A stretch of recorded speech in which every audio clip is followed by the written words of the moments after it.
रीता को कुछ ही दिनों में एक बड़ा कार्यक्रम देना था, लेकिन उससे पहले उसे कुछ ज़रूरी काम निपटाने थे। सबसे पहले वह अस्पताल गई और अपना एक दांत निकलवाया ताकि तारांकन जादूगर का नकली दांत तारांकन लगवाने के लिए जगह बन सके। जैसे ही नकली दांत उसके सुन्न हो चुके मसूड़े से टकराया, वह बिल्कुल सही जगह पर बैठ गया। उसकी सूची में दूसरा काम विल्सन परिवार के अध्ययन कक्ष के गुप्त कमरे से निपटना था। उसने सैमुअल से इतना निकम्मा होने की उम्मीद नहीं की थी, उसे अभी तक कुछ गड़बड़ नजर नहीं आई थी। अगर उसने बता दिया कि वह दूसरे बीटा टेस्ट में एक खिलाड़ी थी, तो एक सुअर भी जान जाएगा कि घर से कीमती सामान किसने निकाला। 8 जून को रीटा के पास वैंकूवर जाने के अलावा कोई चारा नहीं था। उसने पहले बेची गई प्राचीन वस्तुओं और गहनों की तस्वीरों का इस्तेमाल करके कुछ उच्च गुणवत्ता वाली नकली चीज़ें बनवाईं, साथ ही 300 पाउंड नकली सोने की छड़ें भी। अपने गेम बैकपैक और फैंटम शिफ्ट की मदद से उसने सब कुछ सैमुअल के अध्ययन कक्ष में वापस पहुंचा दिया। परिवार पर कोई बड़ा खर्च नहीं आ रहा था और अपने पिछले जन्म में जब वह भागकर लौटी थी, तब भी वह बूढ़ा दंपत्ति उन खजानों को इधर उधर ले जाने में व्यस्त था। हालांकि रिक उससे पिछले जन्म में लगातार पैसे मांगता था। ऐसा इसलिए था क्योंकि वह एक बीटा टेस्टर बन गया था और उसे बड़ी रकम की ज़रूरत थी। लेकिन इस बार वह सिर्फ एक साधारण 9 सेमी योद्धा था। उसे किस धन की आवश्यकता हो सकती थी? एक चक्कर लगाने के बाद 10 तारीख तक सब कुछ अपनी जगह पर आ गया। उस दिन रीटा ने सैमुअल, स्कारलेट और रिक को रिक के होटल में इकट्ठा किया। उसने जोई को भी बुलाने के बारे में सोचा, लेकिन एक कान न होने के कारण जोई उससे बात करने के मूड में नहीं थी। खैर, अगर नायिका वहां न भी हो तो कोई बात नहीं। अगर वह नायिका का विश्वास नहीं जीत सकती, तो कम से कम नायक नायिका के रिश्ते में दरार तो डाल ही सकती थी। रिक बिस्तर के किनारे पर बैठा था, उसकी आंखें झुकी हुई थीं और उसके चेहरे पर ऐसा भाव था मानो कह रहा हो, भले ही मेरा मूड खराब हो, लेकिन मैं अपनी बहन की हर इच्छा पूरी करूंगा। सबके बैठने के बाद रीटा ने होटल के कमरे का दरवाज़ा अच्छी तरह बंद कर लिया और फिर उनके पास वापस आए। रहस्यमय ढंग से अपनी आवाज़ धीमी करते हुए उसने कहा, मुझे लगता है कि मुझे रिक को ठीक करने का कोई रास्ता मिल गया है। एक क्षण में वे दो व्यक्ति जो धैर्य का दिखावा कर रहे थे लेकिन मन ही मन अधीर हो रहे थे, तथा वह व्यक्ति जो खुलेआम निराश था, सभी ने अपनी आंखें चौड़ी करके उसकी ओर देखा। रीटा ने बताया कि कुछ दिन पहले किसी का इंतजार करते हुए उसने समय बिताने के लिए एक गेम डाउनलोड किया था। उसने उसे सिर्फ 2 घंटे खेला, फिर गेम खत्म हो गया और उसका फ़ोन गायब हो गया। सबसे खास बात यह थी कि गेम में हासिल की गई चीज़ें और हुनर उसके साथ ही असली दुनिया में आ गए थे। इसे साबित करने के लिए उसने उनके सामने गेम ढूंढा, लेकिन कुछ नहीं मिला। सैमुअल और रिक, यहाँ तक कि स्कारलेट भी अपनी सांसें रोककर यह समझने की कोशिश कर रहे थे कि वे क्या सुन रहे हैं। स्कारलेट का स्वभाव बहुत गुस्सैल था और वह अक्सर आवेग में आ जाती थी, लेकिन वह रीटा को इतनी अच्छी तरह जानती थी कि वह इतनी गंभीर बात पर मजाक नहीं करेगी। अपनी आवाज़ और भी धीमी करते हुए रीटा ने अपनी जेब से एक छोटा, फटा हुआ, धूसर रंग का थैला निकाला। वह 4 स्लॉट वाला थैला जो उसे तारांकन भाग्य के पहिए तारांकन के पिछले मालिक से मिला था। सबके सामने उसने 3 लंच बॉक्स निकाले, जिनमें से हर एक थैले से कहीं बड़ा था। फिर उसने एक छोटी कांच की शीशी निकाली जो लगभग छोटी उंगली के आकार की थी और उसमें एक लाल रत्न जैसा दिखने वाला तरल भरा था। रिक को शीशी देते हुए उसने कहा, यह खेल से एक उपचार औषधि है। जल्दी से इसे पी लो और देखो कि यह काम करती है या नहीं।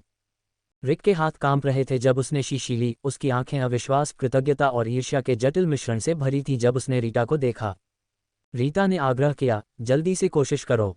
स्कारलेट और भी ज्यादा बेचैन हो गई, बार बार रिक से उसे पीने के लिए कह रही थी। सैमुअल ने अपनी मुट्ठियां भींच लीं, मानो वह रिक के गले में जबरदस्ती दवा डाल देना चाहता हो। रिक ने अपना सिर पीछे झुकाया और दवा पी ली, और फिर कुछ नहीं हुआ। अपनी पैंट को घूरते हुए उसके चेहरे पर उदासी छा गई। वह अब भी 9 सेंटीमीटर का ही था। कितना दुखद है, उसने पहले कभी किसी वेब उपन्यास में पुरुष प्रधान पात्र नहीं देखा था जिसकी लंबाई 1 अंक में हो। 9 सेमी, इसे 0 तक गोल करना बेहतर होगा। उस पल रिक को लगा जैसे वो एक एक्टर था और वो मुस्कुराकर खुद को दिलासा देने की कोशिश कर रहा था। भले ही ये काम न करे, कम से कम हमें तो पता है कि ऐसी चमत्कारी चीज़ें होती हैं। मैं इस बार तो अंदर आ गया, तो शायद अगली बार तुम भी आ जाओ। इससे पहले कि कोई जवाब दे पाता, रीटा ने आगे कहा, मैं आज जोई को भी बुलाने वाली थी, ये देखने के लिए कि क्या वह इसकी जांच कर सकती है। लोपेस परिवार के प्रभाव को देखते हुए उन्हें हम आम लोगों से ज़्यादा जानकारी होनी चाहिए। खुद को शांत करने के बाद रिक ने पूछा, आपको कौन सा कौशल मिला? यह कोई हुनर नहीं है, रीटा ने समझाया।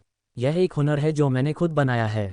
ये लोगों की किस्मत बदलकर उन्हें भाग्यशाली या बदकिस्मत बना सकता है। मैं इसे दिन में सिर्फ एक बार ही इस्तेमाल कर सकती हूँ।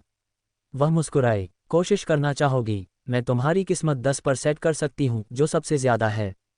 रीटा ने अब से अपने तारांकन दिव्य वरदान तारांकन को तारांकन भाग्य चक्र तारांकन के रूप में छिपाने का फैसला कर लिया था।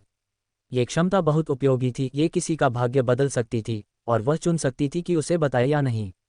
ये मुसीबत खड़ी करने, बुराई को छिपाने और अच्छाई दिखाने का सबसे बेहतरीन हथियार था, शरारत के लिए एकदम सही। रिक दुविधा में था। ये हुनर उपयोगी तो लग रहा था, लेकिन इतना शक्तिशाली नहीं था कि लोगों के बीच गहरी खाई पैदा कर दे। फिर भी उसे इस बात का अफसोस जरूर हुआ कि यह कोई उपचारात्मक क्षमता नहीं थी। लेकिन उसकी जटिल भावनाएं जल्दी ही दूर हो गईं, ईर्ष्या भी गायब हो गई और उसके मन में सिर्फ सच्ची कृतज्ञता बची। वह सचमुच इस बात से बहुत प्रभावित हुआ कि रीटा उनके साथ इतना महत्वपूर्ण राज साझा करेगी।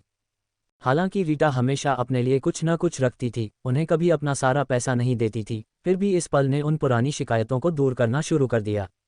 रिक ने फैसला किया कि वह ज़ोई को अब उस पर दबाव नहीं डालने देगा, वह ज़ोई को असुरक्षित महसूस कराने का कोई और तरीका ढूंढ लेगा। सैमुअल की भावनाएं भी मिली जुली थीं। उसके बेटे को ऐसी कोई सौभाग्यपूर्ण घटना क्यों नहीं मिली, लेकिन फिर उसका दिल खुश हो गया। वह उस बेटे को जानता था जिसे उसने पाला था। अगर रिक को भी ऐसी ही किस्मत मिली होती तो वह शायद उसके साथ कुछ खुशियां बांट लेता, लेकिन वह कभी सब कुछ जाहिर नहीं करता। स्कारलेट को भी ऐसा ही लगा। उसे अफसोस था कि यह सौभाग्य उसके बेटे को नहीं मिला, लेकिन वह बहुत दुखी भी थी। रीटा की मूर्खता देखकर उसका दिल भर आया कि उसने अपने परिवार को सब कुछ बता दिया। रीटा ने लंच बॉक्स खोले और सबको बातें करते हुए खाने के लिए आमंत्रित किया। फिर थोड़ी शर्मिंदगी भरी मुस्कान के साथ उसने पाउच रख दिया, यह इशारा करते हुए कि वह और कुछ नहीं बांटेगी। इस बार पहले के विपरीत रीटा की अनिच्छा ने उन्हें परेशान नहीं किया। पहले हालांकि रीटा अक्सर परिवार को पैसे देती थी, सैमुअल और रिक को लगता था कि परिवार की दौलत को देखते हुए ये कभी पर्याप्त नहीं होता। ज्यादा साझा करने की उसकी अनिच्छा ने उन्हें ये सोचने पर मजबूर कर दिया था कि वह कृतघ्न है और कुछ छिपा रही है। लेकिन अब जब उसने इतना महत्वपूर्ण राज साझा किया तो उन्हें लगा कि वह कुछ छिपा नहीं रही है, बस हमेशा की तरह मितव्ययी है। रीटा मन नहीं पढ़ सकती थी, इसलिए वह समझ नहीं पा रही थी कि ये दो चालाक बूढ़े क्या सोच रहे हैं, लेकिन वह अपनी योजना पर चलती रही, हमेशा सतर्क रही। अपने पिछले जन्म में सैमुअल और स्कारलेट दोनों ही आधिकारिक खेल आक्रमण के बाद ही खिलाड़ी बने थे और उनकी प्रतिभाएं औसत दर्जे की थीं। उसने ठान लिया था कि अगर इस बार उनमें से किसी को भी प्रतिभा की लॉटरी लग गई तो वह उन्हें तुरंत खत्म कर देगी। रात्रि भोजन के दौरान रीटा के बोलने से पहले ही सैमुअल और स्कारलेट ने रिक से आग्रह किया कि वह ज़ोई के पास जाए और जानकारी इकट्ठा करने का प्रयास करे। रीटा ने चेतावनी देते हुए कहा, लेकिन ध्यान रखें कि वह घबरा न जाए। अगर वह पहले से ही एक खिलाड़ी है तो उससे सीधे पूछने से उसे लग सकता है कि आप उसे शक की निगाह से देख रहे हैं या उसकी परीक्षा ले रहे हैं, और इससे आपके रिश्ते को नुकसान पहुंच सकता है। रिक ने बार बार सिर हिलाकर यह दर्शाया कि वह समझ गया है। सैमुअल ने फिर खेल के बारे में और पूछा और रीटा ने जो कुछ भी बता पाए वह बताया। उसने बताया कि खेल में पैसे कमाना मुश्किल था। 2 घंटे खेलने के बावजूद वह सिर्फ 2 चांदी के सिक्के और एक छोटा सा थैला ही कमा पाई थी। उसने रिक को जो उपचार औषधि दी थी वह उसने राक्षसों से लड़ने के लिए शहर से बाहर निकलने की योजना बनाने से ठीक पहले खरीदी थी, लेकिन हथियार खरीदने से पहले ही खेल समाप्त हो गया था। रिक ने गंभीर स्वर में कहा, यह खेल फिर से होने की संभावना है। हमें अभी तक इसका पैटर्न नहीं पता है। रीटा ने सिर हिलाते हुए कहा, इसके बारे में ऑनलाइन कुछ भी नहीं है। मैं बस इसलिए इस पर अटक गई क्योंकि मुझे पुरानी यादें ताज़ा हो रही थीं और मैं अपने पुराने high school game world of Warcraft को ढूंढना चाहती थी। इस गेम का नाम भी कुछ ऐसा ही था, इसलिए मैंने इसे आजमाने का फैसला किया। लेकिन इसमें कोई विज्ञापन नहीं था और ऑनलाइन कोई भी इसके बारे में बात नहीं कर रहा था। सैमुअल ने टिप्पणी की, ऐसा ही होना चाहिए। कौन ऐसी बात को गुप्त नहीं रखेगा और केवल अपने करीबी परिवार को ही बताएगा। स्कारलेट ने कहा, क्या हमें कुछ भी स्टॉक कर लेना चाहिए? मुझे लगता है कि चीज़ें जल्द ही अस्त व्यस्त हो जाएंगी। परिवार ने इस बारे में काफ़ी देर तक चर्चा की, फिर आखिरकार सब बिखर गए। रीटा ने देखा कि सैमुअल और रिक उसके साथ बेहतर और ज़्यादा ईमानदारी से पेश आ रहे थे। पहले हालांकि वे स्नेही थे, उसे हमेशा लगता था कि यह थोड़ा ज़बरदस्ती का व्यवहार है, लेकिन अब ये स्नेह ऐसा लग रहा था जैसे वे उसे सचमुच अपना मान रहे हों। कुछ दिनों बाद परिवार फिर से होटल में इकट्ठा हुआ। इस बार रिक की खबर के साथ ज़ोई का कान काट दिया गया था। रीटा के कुछ बोलने से पहले ही स्कारलेट बोली, तो फिर वह घटना क्या लोपेस परिवार के किसी दुश्मन ने की होगी? हो सकता है कि वे उस तक नहीं पहुंच पाए और अपना गुस्सा तुम पर निकाला हो। रिक के हाव भाव से पता चला कि वह भी यही सोच रहा था, लेकिन वह ऐसा आरोप लगाने वाला व्यक्ति नहीं बनना चाहता था। रीटा ने सलाह दी, चाहे ये सच हो या नहीं, आपके लिए लोपेस परिवार के साथ रहना बेहतर है। अकेले रहने की तुलना में वहां रहना ज़्यादा सुरक्षित है। लोपेज परिवार का दोष हो या ना हो, आपको तो यही मान लेना चाहिए कि उनका दोष नहीं था, है ना? उसने सोचा, लेकिन अंदर ही अंदर रिक असहज था। उसे यकीन था कि लोपेज परिवार की ही मुसीबत उस पर आ पड़ी है, लेकिन उसे ये भी चिंता थी अगर सच में लोपेज परिवार का दुश्मन था तो क्या जोई को पता था कि उसके साथ क्या हुआ था। उसे अचानक याद आया कि कैसे 6 तारीख की सुबह वह रहस्यमयी तरीके से बेहोश हो गया था। उसने शुरू में सोचा था कि यह अनियमित नींद और कम रक्त शर्करा के कारण हुआ होगा, लेकिन क्या होगा अगर लोपेज परिवार के दुश्मनों ने किसी तरह उसे गेम खेलने से रोक दिया हो। नहीं, ये बात समझ में नहीं आई। उस समय तो उसे खेल के बारे में पता भी नहीं था, वह तो बस समय बिताने के लिए कुछ छोटे छोटे वीडियो देखने के मूड में था। रिक सोफे पर पीछे झुक गया, मानो हार मान गया हो। ठीक जैसा रीटा ने कहा था, चाहे सच हो या झूठ, वह क्या कर सकता था? योजक चिन्ह योजक चिन्ह योजक चिन्ह। हालांकि सब कुछ ठीक चल रहा था, रीटा की परेशानियां भी कम नहीं थीं। तारांकन तारांकन गोल्ड स्मिथिंग तारांकन कौशल स्पष्ट रूप से एक गॉब्लिन विशिष्ट क्षमता के रूप में चिन्हित था। हालांकि उसने इसे सीखा था, लेकिन खेल छोड़ने पर यह धूसर हो गया। वह इसका उपयोग केवल अपने भेष कौशल का उपयोग करके गॉब्लिन में बदलने के बाद ही कर सकती थी, जिसके बाद ये कौशल सक्रिय हो जाता था। भेष कौशल अविश्वसनीय रूप से उपयोगी था, लेकिन इसकी कूलडाउन अवधि बहुत लंबी थी, वह इसे दिन में केवल 4 बार ही इस्तेमाल कर सकती थी। अपनी दैनिक गतिविधियों को प्रभावित होने से बचाने के लिए रीटा ने एक दिनचर्या अपना ली थी। हर रात वह सोने से 10 मिनट पहले एक हरे रंग की चमड़ी वाले भूत का रूप धारण कर लेती थी, अपने बिस्तर के किनारे बैठ जाती थी और सोने से पहले 3 सोने के सिक्के गढ़ती थी। जब तक वह जागती तब तक कौशल का कूलडाउन समाप्त हो चुका होता। एक भूत में तब्दील होने के बाद उसने न केवल अपनी दैनिक स्वर्ण कारीगरी का प्रदर्शन किया, बल्कि जोई और सांचेज के शयन कक्षों में घुसने के लिए तारांकन फैंटम शिफ्ट तारांकन का भी इस्तेमाल किया तथा 60% स्वास्थ्य शेष रहने पर घर लौटने से पहले केवल एक एक वस्तु चुराए।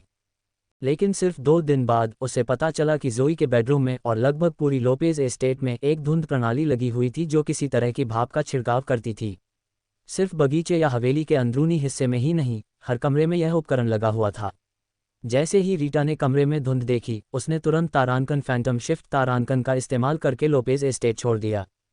जब वह घर पहुंची तो उसने पाया कि उसकी अदृश्यता का जादू खत्म हो चुका था, उसका शरीर फिर से पूरी तरह दिखाई देने लगा था। कितना साहसिक कदम है! वे हर दिन कितनी मात्रा में गुप्त औषधि का सेवन करते थे, और क्या उन्हें अपने फर्नीचर पर फफूंद लगने की चिंता नहीं हुई? चाहे धुंध कितनी भी बारीक हो या फर्नीचर कितना भी अच्छा क्यों न हो, इस तरह लगातार छिड़काव करने से अंततः वह खराब हो ही जाएगा। लेकिन इससे कोई फर्क नहीं पड़ा। रीटा ने एक और अदृश्यता की औषधि पी ली और लोपेज एस्टेट लौट आए, इस बार जोई के बिस्तर के नीचे छिपकर। अगर वह दिखाई भी दे जाए तो भी कोई फर्क नहीं पड़ता, वह चोरी करेगी और फिर तुरंत चली जाएगी।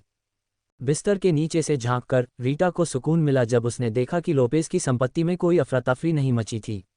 ऐसा लग रहा था जैसे उसे पहले कभी पकड़ा नहीं गया था। उसे यकीन नहीं था कि जोई के कमरे में कैमरे लगे हैं या नहीं, लेकिन इससे कोई फर्क नहीं पड़ता था। वह हमेशा सतर्क रहती थी, अदृश्यता का जादू पीने से पहले भेष बदल लेती थी। जब से उसने सोना बनाने के लिए भूत का रूप धारण करना शुरू किया था, तब से वह भूत के रूप में प्रतिदिन लोपेज और व्हाइट एस्टेट का दौरा करती रही थी। लोपेज एस्टेट में अपने अनुभव के कारण वह वहां अपनी यात्रा के दौरान तारांकन फैंटम शिफ्ट तारांकन का इस्तेमाल करके सीधे सांचेज के बिस्तर के नीचे प्रकट हुई, लेकिन खुद को बिस्तर के पास पाया।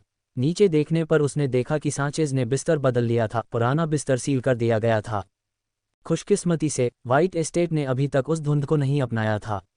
सांचेज से चोरी करने के बाद उसने सांचेज की अलमारी का एक छोटा सा चक्कर लगाया और उसका नक्शा बनाया ताकि अगली बार वह सीधे वहां जा सके। रीटा लोपेज और व्हाइट एस्टेट्स में रोजाना जाने लगी। 1 महीने बाद आखिरकार उसे 2 बार सफलता मिली, जोई से 1 अंक की बुद्धिमत्ता और सांचेज से 1 अंक की शक्ति चुरा ली। रीटा के वर्तमान आंकड़े इस प्रकार थे: तारांकन शक्ति तारांकन 7 जोड़ 1, तारांकन संविधान तारांकन 7, तारांकन बुद्धिमत्ता तारांकन 10 जोड़ 1, तारांकन चपलता तारांकन 18, तारांकन भाग्य तारांकन 10 अधिकतम, तारांकन आकर्षण तारांकन 10 अधिकतम। हालांकि उनकी सबसे बड़ी चिंता उनकी व्यावसायिक कुशलता थी। वह कई वस्तुओं और उपकरणों के बारे में जानती थी जो खेल के आक्रमण के बाद बदल गए थे, लेकिन प्राथमिकताएं तय करनी थीं। वे वस्तुएं कहीं नहीं जा रही थीं। अब उसका सबसे ज़रूरी काम अपनी तारांकन रसायन विद्या तारांकन और तारांकन इंजीनियरिंग तारांकन कुशलताओं पर ध्यान केंद्रित करना था। इन दिनों रीटा अपने विला में ही रहती थी और एक बेहद नियमित दिनचर्या का पालन करती थी। सुबह वह कीमिया पर काम करती, दोपहर में इंजीनियरिंग पर और खाने के समय अपने पाक कला कौशल को निखारने में। वह तारांकन म्याऊं म्याऊं हॉस्टल तारांकन के पास बिल्लियों के लिए भी मांस तैयार करती थी।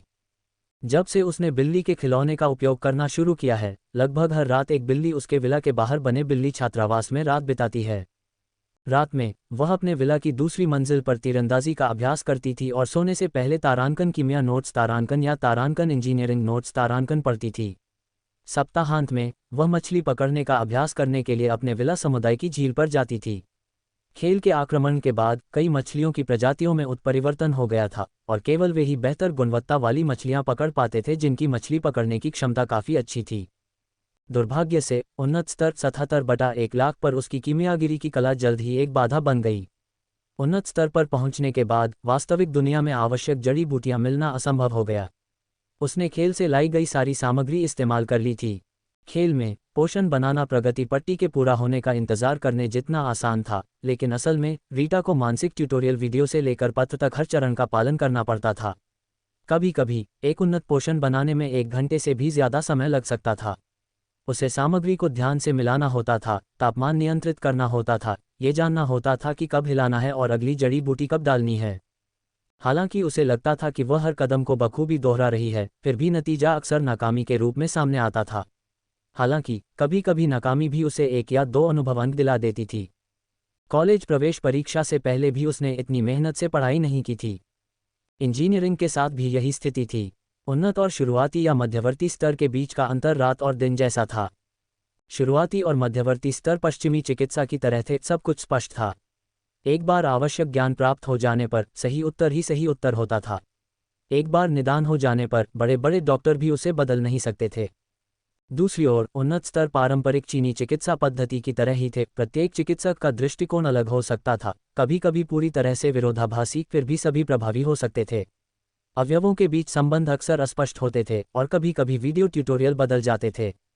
एक बार शिक्षिका ने 20 ग्राम स्पिरिट ग्रास पाउडर डाला, अगली बार 18 ग्राम और फिर गलती से किसी और जड़ी बूटी की मात्रा ज़्यादा हो जाने पर पूरी तरह से दूसरी जड़ी बूटी डाल दी। लेकिन इससे कोई फर्क नहीं पड़ा, नतीजे वही रहे। पहले तो रीता सटीकता और पेशेवरता की कमी को कोसना चाहती थी। क्या बकवास है, उसने सोचा, लेकिन बाद में वह कीमिया के वीडियो में इतनी खो गई कि कभी कभी इंजीनियरिंग का अभ्यास करना ही भूल जाती थी। उसे लगा जैसे वीडियो में दिखाया गया मृत शिक्षक किसी उस्ताद की तरह ऑर्केस्ट्रा चला रहा हो, जो विभिन्न अवयवों के गुणों को कुशलता से संतुलित कर रहा हो, बिना किसी कठोर सूत्र के। कभी कभी छोटी छोटी गलतियां अप्रत्याशित आश्चर्यों का कारण बन जाती थीं। जुलाई आते आते रीटा ने उन्नत औषधियां बनाने की कोशिश पूरी तरह से बंद कर दी। उसने शुरुआती और मध्यम स्तर की सभी रेसिपीज को फिर से सीखने और नया रूप देने का फैसला किया। वह एक इंटरव्यू को याद किए बिना नहीं रह सकी, जिसमें एक खिलाड़ी ने गंभीरता से कहा था, बीटा परीक्षण के दौरान आप जो पेशेवर कौशल सीखते हैं वही असली खजाना है। मैं नीले और यहाँ तक कि बैंगनी रंग के गियर भी बना सकती हूँ, किसी विशेष प्रतिभा के कारण नहीं, बल्कि उस सिलाई ज्ञान के कारण जो मैंने एक गैर मानव शिक्षक से सीखा था। हाँ, वह हमेशा मेरे शिक्षक रहेंगे।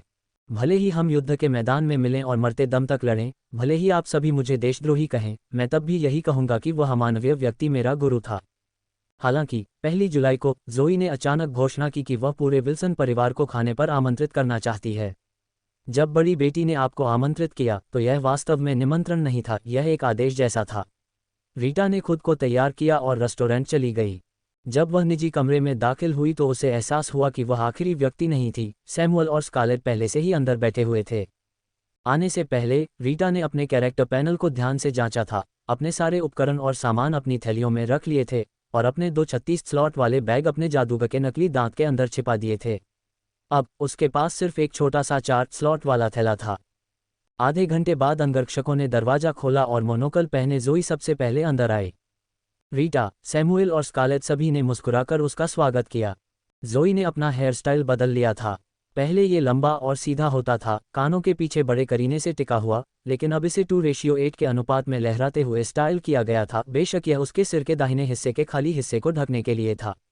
शायद हाल ही की निराशाओं के कारण उसकी सामान्य शालीनता और संयम की जगह एक उदास भाव ने ले ली थी, जो रिक के चेहरे के चिंताग्रस्त भाव से मेल खा रहा था।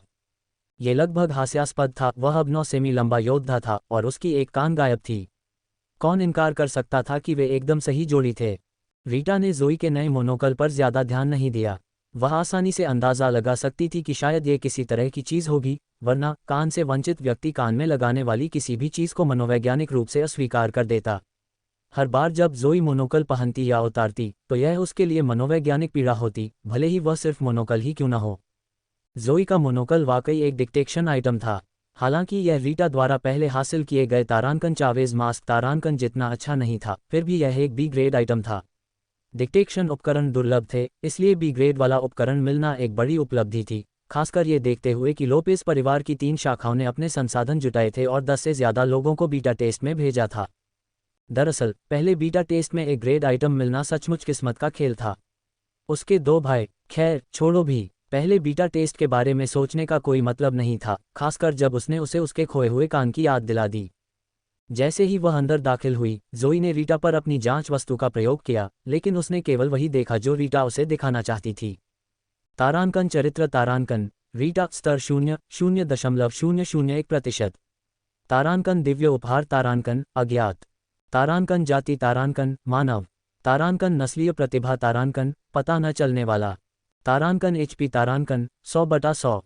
तारांकन एमपी तारांकन, 100/100। तारांकन शक्ति तारांकन, 5। तारांकन संविधान तारांकन, 7। तारांकन बुद्धिमत्ता तारांकन, 7। तारांकन चपलता तारांकन, 7। तारांकन भाग्य तारांकन। तारांकन आकर्षण तारांकन। रीटा को जरा भी अंदाजा नहीं था कि जोई का मोनोकल इतना कमजोर था। उसकी सारी सहज और चालाक हरकतें आखिरकार मानो किसी अंधे दर्शक के सामने प्रदर्शन कर रही हों। 0.001% अनुभव को देखते हुए जोई ने रिक द्वारा बताई गई अधिकांश बातों पर विश्वास कर लिया। रीटा ने जोई के चेहरे पर नरमी देखी और रिक ने उसे आंख मारी। रीटा, तारांकन तारांकन घृणित। तारांकन तारांकन। हाल ही में रिक जोई से कोई भी उपयोगी जानकारी प्राप्त करने में असमर्थ रहा था, इसलिए कल उसने सीधे तौर पर उसे बताया कि वह खेल के बारे में जानता है। रीटा ने उसे बताया था। वह ये नहीं बताना चाहता था कि रीटा ने जोई को क्यों नहीं बताया, लेकिन जोई ने जब पूछा कि रीटा ने उसे कब बताया था तो उसे हैरानी हुई। रिक ने बताया कि 9 या 10 तारीख के आसपास। जोई के चेहरे पर तुरंत ही भाव आ गए, क्योंकि उसे याद आया कि रीटा ने उस दिन उसे मैसेज करके होटल आने को कहा था, क्योंकि उसे रीटा और रिक दोनों को कुछ ज़रूरी बात बतानी थी। लेकिन वह बहुत व्यस्त थी, एक कान और अपने परिवार का आधा सोना गंवाने के बाद वह अपने होने वाले पति की बहन से मिलने के मूड में बिल्कुल नहीं थी। रिक ने जल्दी से कहा, हाँ, उसने तुम्हें आमंत्रित किया था। वह केवल परिवार पर भरोसा करती है। जोई, हम परिवार हैं, है ना? इस वजह से जोई ने रिक के खिलाफ अपनी सारी शिकायतें पूरी तरह से भुला दी थीं। हालांकि उसे अब भी लगता था कि रीटा थोड़ी नासमझ है कि उसने किसी ऐसे व्यक्ति को बताया जिसने अभी तक उसके भाई से शादी भी नहीं की थी, फिर भी उसे यह बात प्यारी लगी। रीटा तो उन्हें परिवार ही मानती होगी। जोई उसे आकर्षक रूप से भोली भाली समझती थी। आज जोई बस रीटा की कहानी की सच्चाई की पुष्टि करना चाहती थी। हालांकि उसने महीनों पहले रीटा का परीक्षण किया था, लेकिन उस समय उसके पास कोई जांच उपकरण नहीं था। यद्यपि वह दिव्य उपहार को नहीं देख सकी, रीटा का अनुभव केवल 0.001% था, इसलिए ऐसा प्रतीत हुआ कि उसने वास्तव में ज़्यादा नहीं खेला था, जैसा कि उसने दावा किया था। हालांकि जोई ने रिक को बीटा टेस्ट में अपनी भागीदारी के बारे में नहीं बताया। ऐसी बातें न कहना ही बेहतर था। अगर उसने ये बातें पहले किसी और से सुनी होती तो इससे उनके रिश्ते पर बुरा असर पड़ सकता था। हालांकि उसने रिक को ज़्यादा गंभीरता से नहीं लिया, लेकिन बेवजह झगड़ा करने की कोई ज़रूरत नहीं थी। जोई को इस बात की परवाह नहीं थी कि रिक को आखिरकार पता चलेगा या नहीं कि उसने उससे कुछ छुपाया था। उसे रिक का चेहरा सचमुच पसंद था, बस इतना ही। दिन खत्म होने तक जोई ने अभी तक ये नहीं बताया था कि वह पहले से ही एक खिलाड़ी है। इसके बजाय उसने वादा किया कि वह कोई भी नई जानकारी उनके साथ साझा करेगी। उसने ये भी अनुरोध किया कि अगर वह खेल में वापस आ पाती है तो रीटा उसे सूचित करे। जोई लोपेस परिवार की सुरक्षा व्यवस्था को व्यवस्थित करने में व्यस्त थी, क्योंकि उसने हाल ही में एक और विशेषता बिंदु खो दिया था। उसके भाइयों ने उसे यकीन दिलाया था कि यह अस्थायी था और खेल की अस्थिरता के कारण था, लेकिन जोई को इस बात पर पूरा यकीन नहीं था। अगर यह सिर्फ खेल की एक गड़बड़ी थी तो उसके भाइयों ने कोई विशेषता अंक क्यों नहीं गंवाए। जोई को विदा करने के बाद रिक निजी कमरे में लौट आया, उसका चेहरा ठंडा था। रीटा ने चिंता से पूछा, क्या हुआ? रिक ने अपना सिर हिलाया और फुसफुसाया, वह निश्चित रूप से एक खिलाड़ी है। वह हमसे यह बात छिपा रही है। सैमुएल ने पूछा, आप ऐसा क्यों कह रहे हैं? क्या आपके पास सबूत है? रिक ने अपने होंठ भींच लिए। उसका कान, पूरा दाहिना कान गायब हो गया है। 6 तारीख को तो वो अभी भी था, लेकिन 14 तारीख तक जब हम फिर मिले उसने अपना हेयर स्टाइल बदल लिया था। उसने कोई पट्टी नहीं बांधी थी और हाल ही में हुए किसी इलाज का भी कोई निशान नहीं था। उसने ज़रूर खेल में से कोई चीज़ इस्तेमाल करके उसे ठीक किया होगा। वो मरहम लगाने वाली औषधि क्या उससे जख्म नहीं भरते? रीता ने कंधे उचका दिए। मेरे पास तो बस एक ही बोतल थी और मैंने तुम्हें दे दी। मैंने खुद कभी उसे चखा नहीं। रिक ने हताश होकर आह भरी। तुमने और क्यों नहीं खरीदा? उसने मन ही मन सोचा कि रीता को वह सचमुच अपनी ही तरह समझने लगा है। तारानकन, धिक्कार है तुम पर। क्या तुमने सुना? धिक्कार है तुम पर। क्या तुम चाहते हो कि मैं किसी से तुम्हारा एक और आधा हिस्सा कटवा दूं, जिससे तुम्हारा सिर्फ 4.5 सेंटीमीटर रह जाए? तारानकन, तारानकन। रीटा ने गुस्से में कोक का गिलास पीते हुए अपने चेहरे पर मुस्कान बनाए रखी। जोई और रिक से निपटने के बाद रीटा पढ़ाई करने के लिए विला में वापस नहीं गई। जोई के चश्मे ने उसे बहुत बेचैन कर दिया था। चावेज़ का मुखौटा अब उसे पहले जैसी सुरक्षा का एहसास नहीं दे रहा था। हालांकि अभी तक एस रैंक से नीचे की कोई भी वस्तु मुखौटे पर मौजूद बदली हुई जानकारी को भेद नहीं सकती थी, लेकिन क्या होगा? क्या होगा अगर कोई इतना भाग्यशाली हो जाए कि उसे पहले बीटा परीक्षण में एस रैंक वाली डिटेक्शन वस्तु मिल जाए? तार्किक रूप से वह जानती थी कि ऐसा होना असंभव है। पिछले जन्म में उसने जो सबसे अच्छी खोजी वस्तु देखी थी वह केवल ए रैंक की थी, जो चावेज़ के चश्मे जैसी थी, लेकिन वह उस पर दांव नहीं लगा सकती थी। किसी के द्वारा उसके दिव्य उपहार को उजागर करने के विचार ने उसे बेचैन कर दिया। डिटेक्शन आइटम और उपकरण दुर्लभ होने का क्या हुआ? पहले बीटा टेस्ट में सांचेज़ को ए रैंक वाली वस्तु कैसे मिली, और अब दूसरे टेस्ट में जोई के पास अज्ञात रैंक की एक और डिटेक्शन वस्तु कैसे है? वह ये कल्पना भी नहीं करना चाहती थी कि कोई उसके ऊपर एस रैंक डिटेक्शन आइटम का उपयोग कर रहा है, तथा उसके सिर के ऊपर उसका व्यक्तिगत पैनल प्रकाशित हो रहा है, जिससे पता चल रहा है कि उसके दिव्य उपहार उसकी विशेषताओं से कहीं अधिक हैं। रीता आधी रात तक करवटें बदलती रही, उसे नींद ही नहीं आई। आखिरकार वह उठी और सामान पैक करने लगी। उसने तय किया कि कल वह मुख्य पात्र की तीसरी औरत ढूंढने जाएगी। चावेज़ का मुखौटा मुख्य पत्नी के पास था, चश्मा दूसरी पत्नी के पास, शायद आखिरी चीज सबसे छोटी पत्नी के पास थी।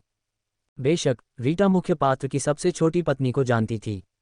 ये तीसरी पत्नी सिर्फ इसलिए हार गई क्योंकि वह कहानी में बाद में दिखाई देती है, लेकिन उसके परिवार की ताकत लोपेज और वाइट परिवारों से कम नहीं थी। टेलर परिवार का प्रभाव बी सिटी में केंद्रित था। खेल के आक्रमण के दूसरे वर्ष के दौरान टेलर परिवार को अन्य परिवारों के गठबंधन द्वारा बी सिटी से बाहर निकाल दिया गया और लॉस एंजल्स में वापस भेज दिया गया, जहां उन्होंने पहले से ही पैर जमा लिए थे। वह सोचे बिना नहीं रह सकी, तारानकन, क्या लॉस एंजल्स कूड़ाघर है? तुम कहते हो कि तुम जा रहे हो और अचानक यहां आ गए। तारानकन, तारानकन। लेकिन अभी भी सुबह थी और रीटा ने अभी तक अपने रोजाना के सोने के सिक्के नहीं बनाए थे। वह एक भूत में बदल गई, 3 सिक्के बनाए और फिर अदृश्य होते हुए जोई के कमरे में चली गई। वहां कोई नहीं था। इधर उधर ढूंढने के बाद उसने लोपेज बंधुओं से संपर्क करने का फैसला किया। अगर जोई वहां नहीं होती तो शायद खाली हाथ जाना ठीक नहीं होता। हाल ही में रीटा काफी साहसी हो गई थी। जब उसे पता चला कि लोपेज परिवार सिर्फ कम स्तर की दृश्यता वाली औषधियां इस्तेमाल कर रहा है, तो उसने उन्नत अदृश्यता वाली औषधियां पीना शुरू कर दिया और अपनी जागीर में इधर उधर घूमने लगी। वह भाइयों के क्वार्टर की ओर चल पड़ी। उसने पहले भी उनसे चोरी करने के बारे में सोचा था, लेकिन वे शायद ही कभी घर पर होते थे। एक सीईओ था, दूसरा एथलीट। लेकिन आज रात उसने दूसरे बीटा टेस्ट के बाद पहली बार दूसरे भाई थियोडोर को घर पर पाया। अपने पिछले जन्म में थियोडोर एक बेहतरीन तीरंदाज थी और खेल के शुरू होने के 1 महीने के अंदर ही लोपेज परिवार की सबसे ताकतवर योद्धाओं में से एक बन गई। चूंकि मुख्य पात्र का जीवन बिना किसी बदमाश के अधूरा होता है, इसलिए थियोडोर लोपेज परिवार का पसंदीदा व्यक्ति था जो रिक पर रौंदता था। जब भी मौका मिलता वह रिक की जिंदगी को दुखी करने का कोई न कोई बहाना ढूंढ ही लेता था। महिला प्रधान कहानियों में हमेशा एक दुष्ट भाभी होती है। दामाद की कहानियों में हमेशा एक दुष्ट देवर होता है। शादी से पहले उसने बुनियादी शिष्टाचार बनाए रखा, लेकिन शादी के बाद रिक की हर हरकत से उसे परेशानी होने लगी। लेकिन जोई के संरक्षण में थियोडोर ज्यादा दूर नहीं जा सकता था, इसलिए वह कभी कभी अपना ध्यान रीटा पर केंद्रित कर लेता था। तारानकन, ये कैसा पागल है? तारानकन, तारानकन, रीता ने सोचा। तारानकन, इसका मुझसे क्या लेना देना है? तारानकन, तारानकन। रिक कभी कभी रीटा को लोपेज परिवार की सामूहिक गतिविधियों में साथ ले आता था, ये दावा करते हुए कि वह अपनी बहन का कर्ज चुकाने के लिए ऐसा कर रहा है। अब रीटा को एहसास हुआ कि वह खुद से ध्यान हटाने के लिए उसे बाहर धकेल रहा था। राक्षसों से लड़ाई के दौरान थियोडोर रीटा को राक्षसों को लुभाने के लिए आगे भेजता था और कभी कभी उसके तीर चूक जाते थे। तीर धीमे होते थे और आसानी से चकमा दिए जा सकते थे, लेकिन वे उसे राक्षसों के हमलों के रास्ते में ला देते थे। रीटा किसी भी बात को चुपचाप सहने वालों में से नहीं थी। अपने पिछले जन्म में हर टीम मुकाबले के बाद वह रिक से कहती थी कि अगली बार उसे न बुलाए। हालांकि लोपेज परिवार योगदान के आधार पर मूल्यवान सामग्री या उपकरण बांटता था, रीटा को लगा कि वह खुद ही काम चला लेगी, भले ही इसमें ज्यादा समय लगे। हर बार रिक उसे लूट का अपना हिस्सा दे देता, माफी मांगता और कहता कि वह अपनी बहन की मदद सिर्फ इसलिए करना चाहता था क्योंकि उसे परिवार की याद आती है। फिर वह थियोडोर की शिकायत करता, उसके हुनर और व्यक्तित्व के बारे में बताता और उससे दूर रहने की गुजारिश करता। उस समय रीटा को कई तरह की भावनाएं महसूस हुई थीं, हृदय विदारक, क्षुब्ध, पर ज्यादातर गुस्सा। तारांकन, तुम तकलीफ में हो तो तुम चाहती हो कि मैं भी तकलीफ में रहूं। क्या तुम ही शादी कर रही हो या मैं? तारांकन तारांकन। लेकिन अब रिक के असली स्वभाव को देखकर वह सोचने से खुद को रोक नहीं पाई। तारांकन, क्या रिक मुझे थियोडोर से नफरत करवाने की कोशिश कर रहा था, ये सोचकर कि मैं उसे हरा दूंगी? और जब उसे एहसास हुआ कि मैं उसके झांसे में नहीं आ रही, तो उसने मुझे लोपेज परिवार के कार्यक्रमों में बुलाना बंद कर दिया। तारांकन तारांकन। तारांकन, धिक्कार है। अगर ऐसा है तो तुमने मुझे सीधे क्यों नहीं बताया? तारांकन तारांकन। तारांकन, मैं भले ही दूसरों को नुकसान पहुंचाने के लिए अपनी हद से बाहर न जाऊं, लेकिन मुझ पर किसी भी नैतिक नियम का कोई बोझ नहीं है। अगर आपने मुझसे पूछा होता और मुझे यकीन दिलाया होता तो मैं मान जाता। तारांकन तारांकन।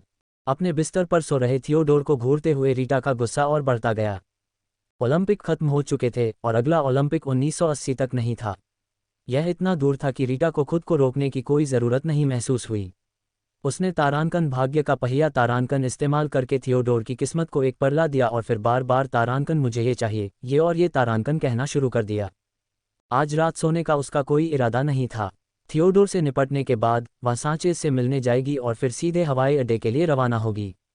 1 घंटे से ज्यादा समय तक चोरी करने के बाद उसने थियोडोर से चपलता के 3 अंक और बुद्धिमत्ता के 1 अंक हासिल कर लिए थे। संतुष्ट होकर वह रुक गई। तारांकन बुद्धिमत्ता तारांकन 11 जोड़ 1, तारांकन चपलता तारांकन 18 जोड़ 3। अब केवल चपलता का गुण ही पूर्णतया चपल स्तर 2 खिलाड़ी के बराबर हो गया है। फिर भी वह अभी भी केवल स्तर 0 पर थी। रीटा का इरादा थियोडोर को सीधे मारने का नहीं था। आखिरकार उसे नायक के हाथों ही अपनी जान गंवानी पड़ी। वह सांचेज को पसंद करता था और इस तरह की कहानी में यही उसकी किस्मत तय करता था। इतना ही नहीं, अपनी मौत से पहले उसने नायक को खूब परेशान किया, उसे फंसाने से लेकर उस पर अत्याचार करने, उसका मजाक उड़ाने और उसकी चीजें चुराने तक। वह भी कहानी की दुष्ट भाभी की तरह था, लेकिन एक दुष्ट देवर के रूप में। उससे 4 विशेषता अंक चुराने के बाद रीटा खुद को थियोडोर के सामान में कुछ उपयोगी देखने के लिए टटोलने से नहीं रोक पाए। उसे हैरानी हुई जब उसे एक गंदी सफ़ेद बेल्ट मिली जिसने संविधान में जोड़ 1 जोड़ दिया। ये वह बोनस नहीं था जिस पर वह हंस रही थी, बल्कि यह तथ्य था कि बेल्ट ऐसी लग रही थी जैसे उसे 10 साल तक सुअर की चर्बी में भिगोकर हवा में सुखाया गया हो। ये कपड़े की बेल्ट थी, लेकिन इतनी गंदगी के बाद ये चमड़े जैसी लग रही थी। उसने उसे फिर भी अपने बैग में रख लिया, शायद इससे कुछ चांदी के सिक्के मिल जाएं। लोपेज हवेली से निकलने के बाद रीटा सांचेज की अलमारी पर एक नज़र पड़ी। हाल ही में व्हाइट परिवार ने लोपेज एस्टेट की तरह ही मिस्ट स्प्रे लगवाए थे जिनमें दिखने वाले पोषण थे, लेकिन लोपेज परिवार की तरह वे भी बुनियादी स्तर के पोषण इस्तेमाल कर रहे थे। पूरे एस्टेट में पोषण की दैनिक खपत बहुत ज्यादा थी, मध्यम स्तर के पोषण की आपूर्ति पर्याप्त नहीं थी। सांचेज इन दिनों ठीक नहीं थी, ये जानते हुए कि आधुनिक तकनीक उसके कटे हुए हाथ को ठीक नहीं कर सकती, और कृत्रिम अंग इस्तेमाल करने से इनकार करते हुए वह जुनूनी रूप से खिलाड़ियों की तलाश में लगी हुई थी। इतना ही नहीं, उसने व्हाइट परिवार के कई भरोसेमंद सहयोगियों को भी इस खेल में शामिल कर लिया था। उसे ये भी शक था कि डैनियल व्हाइट भी इसमें शामिल हो सकता है। आखिरकार उसकी मौत उसी दिन क्यों हुई जिस दिन उसका हाथ काटा गया था? अपने चावेज चश्मे की बदौलत वह जानती थी कि डैनियल एक खिलाड़ी है, हालांकि उसने अभी तक उसका सामना नहीं किया था। उसने डैनियल को जानने वाले सभी लोगों से जांच करवाई, लेकिन उन्हें कुछ नहीं मिला। अपनी खोज में कोई प्रगति न होने और दूसरे बीटा परीक्षण के दौरान ये पता चलने के बाद कि उसके इन गेम कैरेक्टर का भी एक हाथ गायब है, सांचेज की मानसिक स्थिति भयावह हो गई थी। परिवार के अलावा बहुत कम लोग उसके पास जाने की हिम्मत कर पाए। 1 घंटे से अधिक समय तक चोरी करने के बाद रीटा को अंततः एक और इनाम मिला, संविधान के लिए जोड़ 1। संतुष्ट होकर वह अपने विला में लौटी, एक बड़ा कप कॉफी गटक गई और अपने घर के बाहर बिल्लियों के लिए 3 बड़े कटोरे में मांस पकाया। उसने बिल्ली के घर में बैठी तीनों बिल्लियों के सिरों को थपथपाया, फिर खुद गाड़ी चलाकर हवाई अड्डे की ओर चल पड़ी। हालांकि वह तारांकन फैंटम शिफ्ट तारांकन का इस्तेमाल करके सीधे हवाई अड्डे तक पहुंच सकती थी, फिर भी वह शक पैदा करने का जोखिम नहीं उठाना चाहती थी। किसी भी संदिग्ध चीज के लिए वह एक सामान्य व्यक्ति की तरह व्यवहार करती थी। ये सुनिश्चित करते हुए कि उसकी गतिविधियों का पता लगाया जा सके। हवाई अड्डे पर उसने सैमुअल और बाकी लोगों को संदेश भेजकर बताया कि वह बीजिंग जा रही है। उसने बताया कि उसे एक ऑनलाइन फोरम पर खिलाड़ियों के बारे में संभावित सुराग मिले हैं और वह जांच करना चाहती है। उन्होंने बिना किसी सवाल के उस पर विश्वास कर लिया। जब वह जहाज पर चढ़ने का इंतजार कर रही थी, रीटा ने अपनी आंखें बंद कर लीं और अपने मृत गुरु के वीडियो को मन ही मन दोहराया, जिसमें वह बुनियादी औषधियां बनाने का तरीका दिखा रहा था। एक झिझकती हुई आवाज़ ने उसके विचारों को बाधित किया। यह एक युवा लड़की थी जो पूछ रही थी कि क्या वह रीटा है। रीटा स्तब्ध रह गई। उसका दिमाग तेजी से अपने पिछले जीवन से भागे हुए दुश्मनों और साथियों के चेहरों को स्कैन कर रहा था, लेकिन उनमें से कोई भी इस लड़की से मेल नहीं खा रहा था। लंबी खामोशी ने लड़की को बेचैन कर दिया और उसने माफ़ी मांगी, ये सोचकर कि उसने रीटा को परेशान कर दिया है। मुझे माफ़ कर दो, मेरा तुम्हें परेशान करने का कोई इरादा नहीं था। मैं खुद को रोक नहीं पाई। बहुत समय हो गया है, तुम्हारी कोई खबर नहीं मिली। एक प्रशंसक। अब वो बात बहुत दूर की लग रही थी। कितनी शुद्ध, बेढंगी प्रशंसा। रीटा ने अपना मुखौटा उतारा और उस लड़की से थोड़ी देर बातें की, यहाँ तक कि उसके लिए कॉफ़ी भी खरीदी। हालांकि तरह तरह के अजीबोगरीब दिव्य उपहारों का सामना करने के बाद उसने किसी भी चीज़ पर हस्ताक्षर करने से इनकार कर दिया। विमान में चढ़ने के बाद भी रीटा उस घटना के बारे में सोच रही थी। मनोरंजन जगत की वो पुरानी मुसीबतें मानो सदियों पहले घटित हुई हों। यहाँ तक कि अमेलिया का उसे नशीला पदार्थ देकर उस मुर्दे के बिस्तर पर भेजना भी अब बचकानी चाल लग रही थी। आखिरकार टेलर परिवार के भाई बहन की जोड़ी कैमिला और हेनरी टेलर द्वारा उसे लगभग धोखे से एक कल्पित बिस्तर पर धकेल दिया गया था। ज़ोई भले ही दुष्ट रही हो, लेकिन उसकी चालें मुख्यतः शक्ति का इस्तेमाल करने के लिए थीं, दूसरों से रीटा के संसाधन चुराना, या रीटा की ज़रूरत की सारी सामग्री खरीदना, या उच्च स्तरीय खोज की वस्तुएं छीनना। ज़ोई ने कभी भी तुच्छ चालें नहीं चलीं। सांचेज़ बहुत क्रूर थी। अगर उसे किसी से नफरत होती तो वह गालियां देने के बजाय उसे पीटती। उसके मन में शारीरिक पीड़ा किसी भी मानसिक यातना से कहीं ज्यादा असरदार थी। उसका जीवन मंत्र था, जब शरीर को पीड़ा दी जा सकती है तो मन को क्यों पीड़ा दी जाए। टेलर भाई बहन दोनों ही चालाक और क्रूर थे। वे आपके सामने मुस्कुराते थे जबकि आपकी पीठ पीछे आपके पतन की योजना बनाते थे। उन्होंने एक बार उसे अपना गुलाम बनाने की भी कोशिश की थी। इनमें से प्रत्येक व्यक्ति की अपनी समस्याएं थीं। तारानकन रिक, 3 उपनामों वाला दामाद, और मैं, शायद 3 उपनामों वाली दुखद नायिका। तारानकन। रीटा को कभी समझ नहीं आया कि ये तीनों महिलाएं अपना गुस्सा उस पर निकालने के बजाय एक दूसरे पर हमला क्यों नहीं करतीं। ये सिर्फ उनकी ही बात नहीं थी, बल्कि मुख्य पात्र के दोस्त भी इसका हिस्सा थे। उसे संदेह था कि रिक का इसमें कुछ हाथ है, लेकिन उसके पास कोई सबूत नहीं था। वह पुस्तक जो उसने मरते समय देखी थी, उसमें विवरण धुंधले थे, और यदि उसे याद भी थे तो उन्हें मीठा करके पेश किया गया था। किताब महत्वपूर्ण नहीं थी, उसकी भावनाएं महत्वपूर्ण थीं। टेलर भाई बहन निश्चित रूप से एक अच्छे सबक के हकदार थे। योजक चिन्ह। बी सिटी में खड़े होकर रीटा ने अपने हत्यारे से संपर्क किया और पूछा कि क्या वह भूमिगत बाजार का रास्ता जानता है। हिटमैन, एक्स बैंक में जाओ, एक्स किलोमीटर उत्तर की ओर चलो और तुम्हें एक मैकडॉनल्ड्स मिलेगा। अंदर जाओ और क्रेजी वेडनेसडे स्पेशल के बारे में पूछो। अगर वे कहते हैं कि उनके पास यह नहीं है तो $2 का कोन मांगो, लेकिन कहो कि तुम्हें कोन नहीं, सिर्फ कप में आइसक्रीम चाहिए। वे तुम्हें वहां ले जाएंगे। रीटा, ऐसा क्यों है कि लॉस एंजल्स के भूमिगत बाजार में सही बार का पिछला दरवाजा ढूंढने के लिए मुझे ही जरूरत पड़ती है। हिटमैन, ऐसा इसलिए है क्योंकि आपने वास्तव में एलए के भूमिगत बाजार में प्रवेश नहीं किया है। रीटा, अपना सिर पकड़े हुए, असंभव, बिल्कुल असंभव। तारानकन, मैंने एक आदमी को गोली मारने के लिए किसी को काम पर रखा था, और आप मुझे बता रहे हैं कि वह भूमिगत बाजार नहीं था। तारानकन। हिटमैन, हाँ, तुम्हारी किस्मत अच्छी थी। मैं वहाँ कॉफ़ी पीने गया था। अगर तुम्हें लॉस एंजल्स का असली अंडरग्राउंड बाजार चाहिए तो एक्स कैफ़े जाओ और 2 लीटर वाली ब्लैक कॉफ़ी मांग लो। जब वे कहें कि उनके पास इतनी बड़ी कॉफ़ी नहीं है तो कह देना कि तुम अपनी कॉफ़ी खुद लाए हो। फिर उन्हें 1 ग्राम सोने का टुकड़ा दे दो और वे तुम्हें अंदर ले जाएंगे। रीटा कुछ देर चुप रही, फिर आह भरते हुए बोली, तुम सचमुच सच्चे हो। हिटमैन, हाँ, मुझे कभी भी कॉल करें। और इतना कहकर उसने फ़ोन काट दिया। तारानकन, क्या वो अब मेरे साथ फ्लर्ट कर रहा है? तारानकन, रीता ने ठंडी मुस्कान के साथ सोचा। तारानकन, मानो मैं तुम्हें वापस बुला रही हूँ। तारानकन। कुछ ही मिनटों बाद रीटा फुटपाथ पर बैठी हुई पुनः हत्यारे को बुला रही थी। वह अपनी हताशा को कम करने के लिए शराब पीने पर विचार कर रही थी। हिटमैन, क्या हुआ, अंदर नहीं पहुंचे? रीटा सड़क के उस पार मैकडॉनल्ड्स को घूरते हुए बोली। नहीं। वह आदमी मुझे एक दरवाजे तक ले गया और फिर हम एक दूसरे को घूरते रहे। मुझे लगा कि मुझे पता है कि क्या करना है। मैंने पैसों की एक गड्डी निकाली और उसे दे दी, लेकिन उसने नहीं ली। फिर उसने मुझे बाहर निकाल दिया। हिटमैन, वे नकद नहीं लेते, केवल सोना। आपको इसकी 2 ग्राम आवश्यकता होगी। रीता, तुमने यह बात पहले क्यों नहीं कही? हिटमैन, मैं चाहता था कि आप मेरी ईमानदारी की सराहना करें। रीता, टेलर परिवार के बारे में जानकारी मिलने के बाद रीटा ने बिना समय गंवाए एक मसाज पार्लर ढूंढा और 3 घंटे का सेशन बुक कर लिया। आराम करने और मसाज करवाने के बाद उसने थोड़ी नींद भी ली। उसने आज रात देर तक आराम करने का इरादा नहीं किया था। समय की कमी थी और वह जल्दी से अपना काम खत्म करना चाहती थी ताकि घर लौटकर अपनी कीमियागिरी के हुनर को और निखार सके। 3 जुलाई आ चुकी थी और तीसरा बीटा परीक्षण 10 अक्टूबर से शुरू होने वाला था। उससे पहले उसे अपनी कीमिया का स्तर जितना हो सके उतना बढ़ाना था। मसाज थेरेपिस्ट नंबर 88 वाकई इतने प्रतिष्ठित नंबर की उम्मीदों पर खरी उतरी।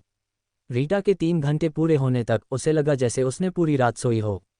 उसने थेरेपिस्ट की तरफ देखा और सोचा कि जब खेल शुरू होगा तो इस व्यक्ति का मसाज कौशल सचमुच एक खेल कौशल बन जाएगा। रीता ने बाद में होटल ढूंढने की जहमत नहीं उठाई। मसाज पार्लर में अतिरिक्त शुल्क पर रात भर रुकने की सुविधा थी। ये सुनिश्चित करने के बाद कि कमरे में कोई निगरानी कैमरा नहीं है, उसने उसे रात भर के लिए बुक कर लिया और कर्मचारियों को अगले दिन सुबह 8 बजे जगाने का निर्देश दिया। कर्मचारियों के जाने के बाद रीटा ने कमरे में छिपे हुए कैमरों की दोबारा जांच की। जब उसे यकीन हो गया कि कोई कैमरा तो नहीं है तो उसने दरवाज़ा बंद कर दिया, अपना बैग मसाज बेड पर रख दिया और बाथरूम में चली गई। उसने तारांकन फैंटम क्लॉक तारांकन चालू किया और फिर तारांकन फैंटम शिफ्ट तारांकन का इस्तेमाल करके पास के एक डिलीवरी स्टेशन के पास भूमिगत बाजार के प्रवेश द्वार के पास टेलीपोर्ट हो गई।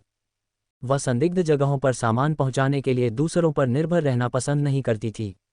यह आदत डालना अच्छी बात नहीं थी, खासकर तब जब वह नहीं चाहती थी कि कोई उसकी गतिविधियों पर नज़र रखे। रीटा को स्टेशन का डिलीवरी शेड्यूल जल्दी ही पता चल गया। हर दिन इसी समय एक डिलीवरी ट्रक आगे बढ़ने से पहले स्टेशन पर रुकता था। रास्ते का 7वां पड़ाव टेलर एस्टेट से सिर्फ 5 किलोमीटर दूर था। यह थोड़ा झंझट भरा था, लेकिन वह पहले कभी टेलर एस्टेट नहीं गई थी, इसलिए उसके दिमाग में एक स्पष्ट छवि के बिना तारांकन फैंटम शिफ्ट तारांकन काम नहीं करेगा। वह सीधे कैमिला टेलर की गोद में जाने का जोखिम नहीं उठाना चाहती थी। वास्तविक एक्सप्रेस डिलीवरी पर सवार होकर रीटा रात होने तक टेलर एस्टेट के बाहर पहुंच गई। आजकल जब तक आप किसी आलीशान घर में नहीं रहती तब तक आप मुख्य पुरुष की पत्नी बनने के योग्य नहीं हैं, है ना? रीटा ने मुस्कुराते हुए सोचा। गहरी सांस लेते हुए उसने अपने कमरे में सेंध मारी और घुसपैठ के अनुभव को बिना किसी परेशानी के कैमिला टेलर के कमरे तक पहुंचने दिया।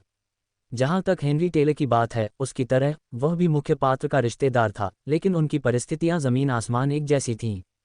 कैमिला और हेनरी लगभग अविभाज्य थे, यहां तक कि कैमिला के रिक के प्यार में पड़ने के बाद भी वह रिक की खातिर हेनरी को कभी नुकसान नहीं पहुंचाएगी।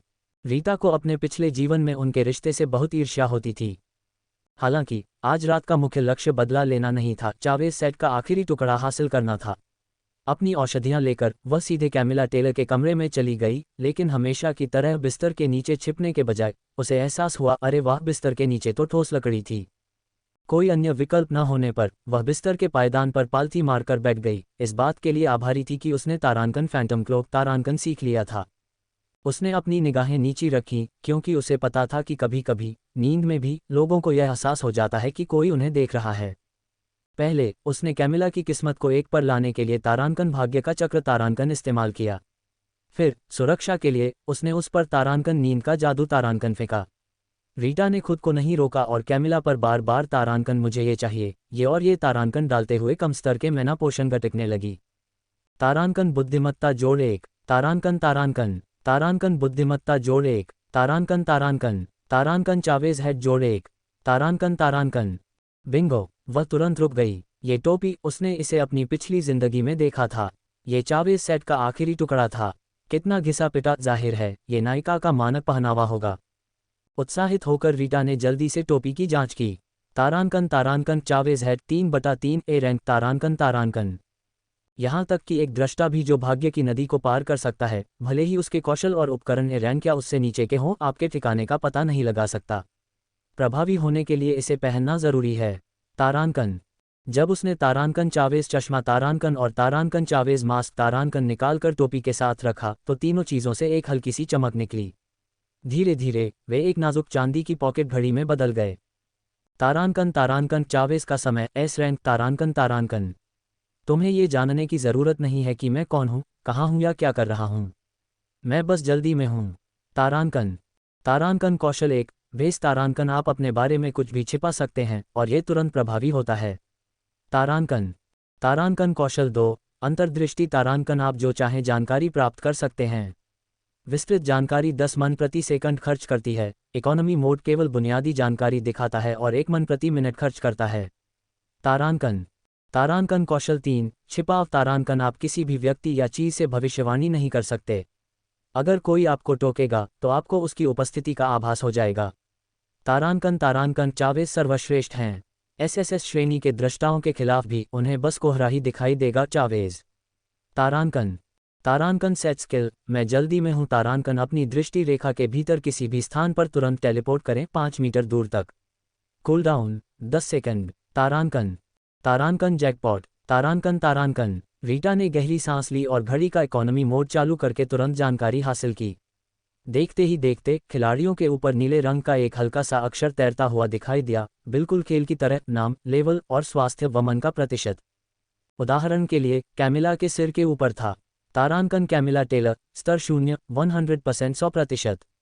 तारानकन रीटा ने अपनी उत्तेजना को दबाया और तारानकन मुझे ये चाहिए, ये और ये तारानकन कुछ और बार इस्तेमाल किया। तारानकन संविधान जोड़ 1 तारानकन विदा लेने का समय। वह चुपके से बाहर निकली और नीचे हेनरी टेलर के कमरे में चली गई। तारानकन व्हील ऑफ फैट तारानकन अभी भी कूलडाउन पर था, इसलिए उसे तारानकन स्लीप स्पेल तारानकन और थीफ गॉड कॉम्बो पर निर्भर रहना पड़ा।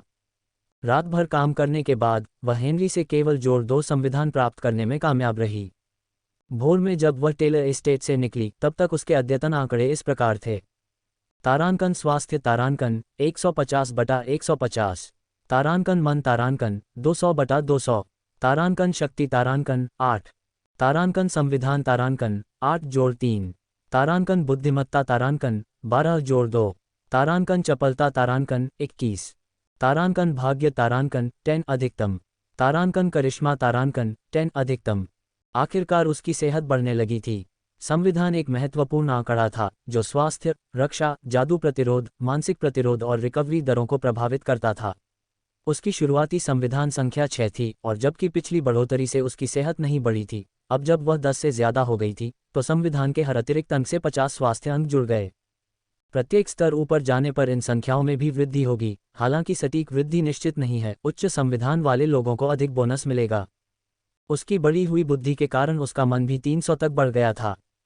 रीटा ने अपनी जेब घड़ी को अपनी कमीज के नीचे और ब्रा में रख लिया। अगर हो सके तो वह अपनी ब्रा में एक छोटी सी बंद जेब सिलवा लेती ताकि घड़ी और भी सुरक्षित रहे। हालांकि घड़ी के अपने भंडार में होने से ही वह अपना भेष बदल सकती थी, लेकिन उसे पहनना जरूरी था ताकि उसे जासूसी से बचाया जा सके। इसके अलावा इसके हुनर का इस्तेमाल करने के लिए उसे इसे पहनना जरूरी था और चावेज की क्षमताएं इतनी उपयोगी थीं कि उसके बिना काम नहीं चल सकता था। चूंकि उसने टेलर एस्टेट तक डिलीवरी का रास्ता चुना था, इसलिए उसने उस इलाके को इतना देख लिया था कि वापस टेलीपोर्ट हो सके। हालांकि मसाज पार्लर 30 किलोमीटर से ज़्यादा दूर था, फिर भी उसकी बुद्धि अब उसे एक बार में 14 किलोमीटर टेलीपोर्ट करने की अनुमति दे रही थी।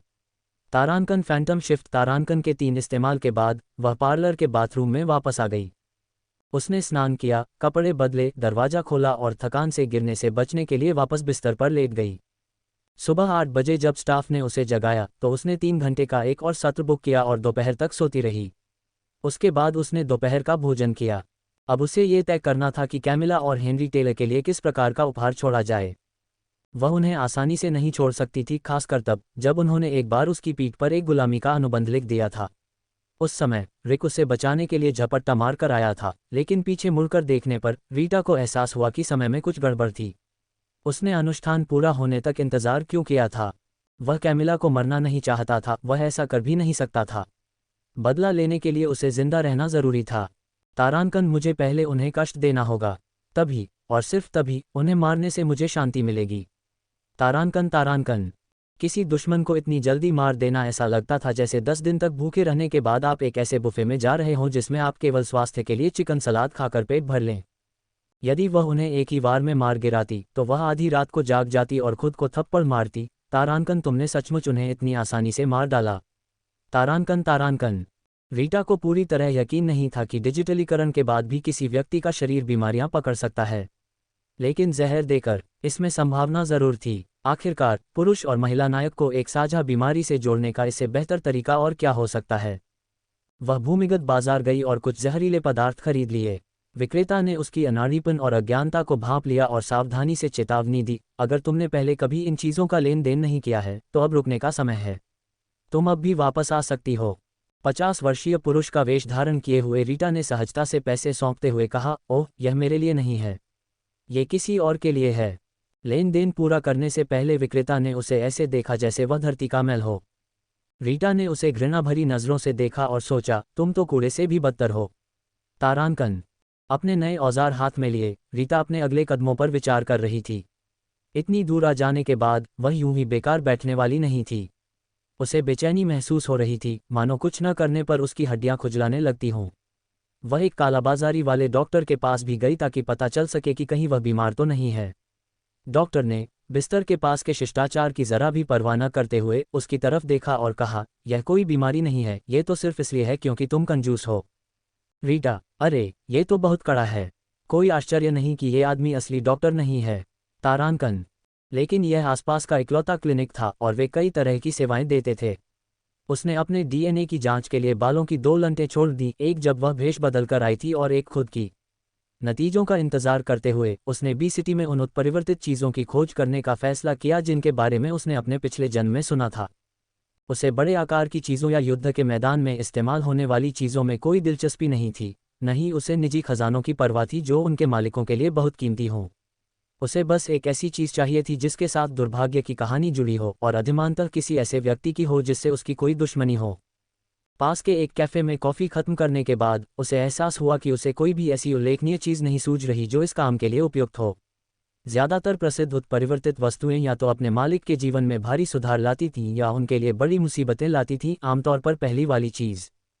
देश की व्यवस्था ध्वस्त नहीं हुई थी, इसलिए हालांकि कुछ अंधेरी लहरें थीं, फिर भी समाज विदेशी आक्रमणकारियों के खिलाफ काफ़ी हद तक एकजुट था। यहाँ तक कि उस समूह को भी, जिसने पालतू जानवरों के अस्पताल को नष्ट किया था, अपने कृत्यों की भारी कीमत चुकानी पड़ी। अंत में उसे मुख्य पात्र के पूर्व मित्रों में से एक, जूलियन नाम के एक लड़के की याद आई। जूलियन एक ऐसा व्यक्ति था जिसे रिक गेम के आक्रमण से पहले ही जानता था। वे दोनों स्ट्रीमर थे। तीसरे बीटा टेस्ट के बाद जूलियन रिक के पास शरण लेने के लिए लॉस एंजल्स चला गया। एक समय तो उसने रीटा के साथ प्रेम संबंध भी बनाए। उस समय रीटा इस बात से हैरान थी कि एक ऐसा लड़का जिसके पास देने के लिए कुछ भी नहीं था, उसके सामने इतना श्रेष्ठ कैसे बन सकता है। उसने न तो कोई सच्चा स्नेह दिखाया, न ही परवाह, बस बातें ही करता रहा। जब उसने उसे मना किया तो उसने ऐसे व्यवहार किया जैसे गलती उसी की हो। उसके लगातार परेशान करने को पीछा कहना अपमानजनक था, यह उत्पीड़न था।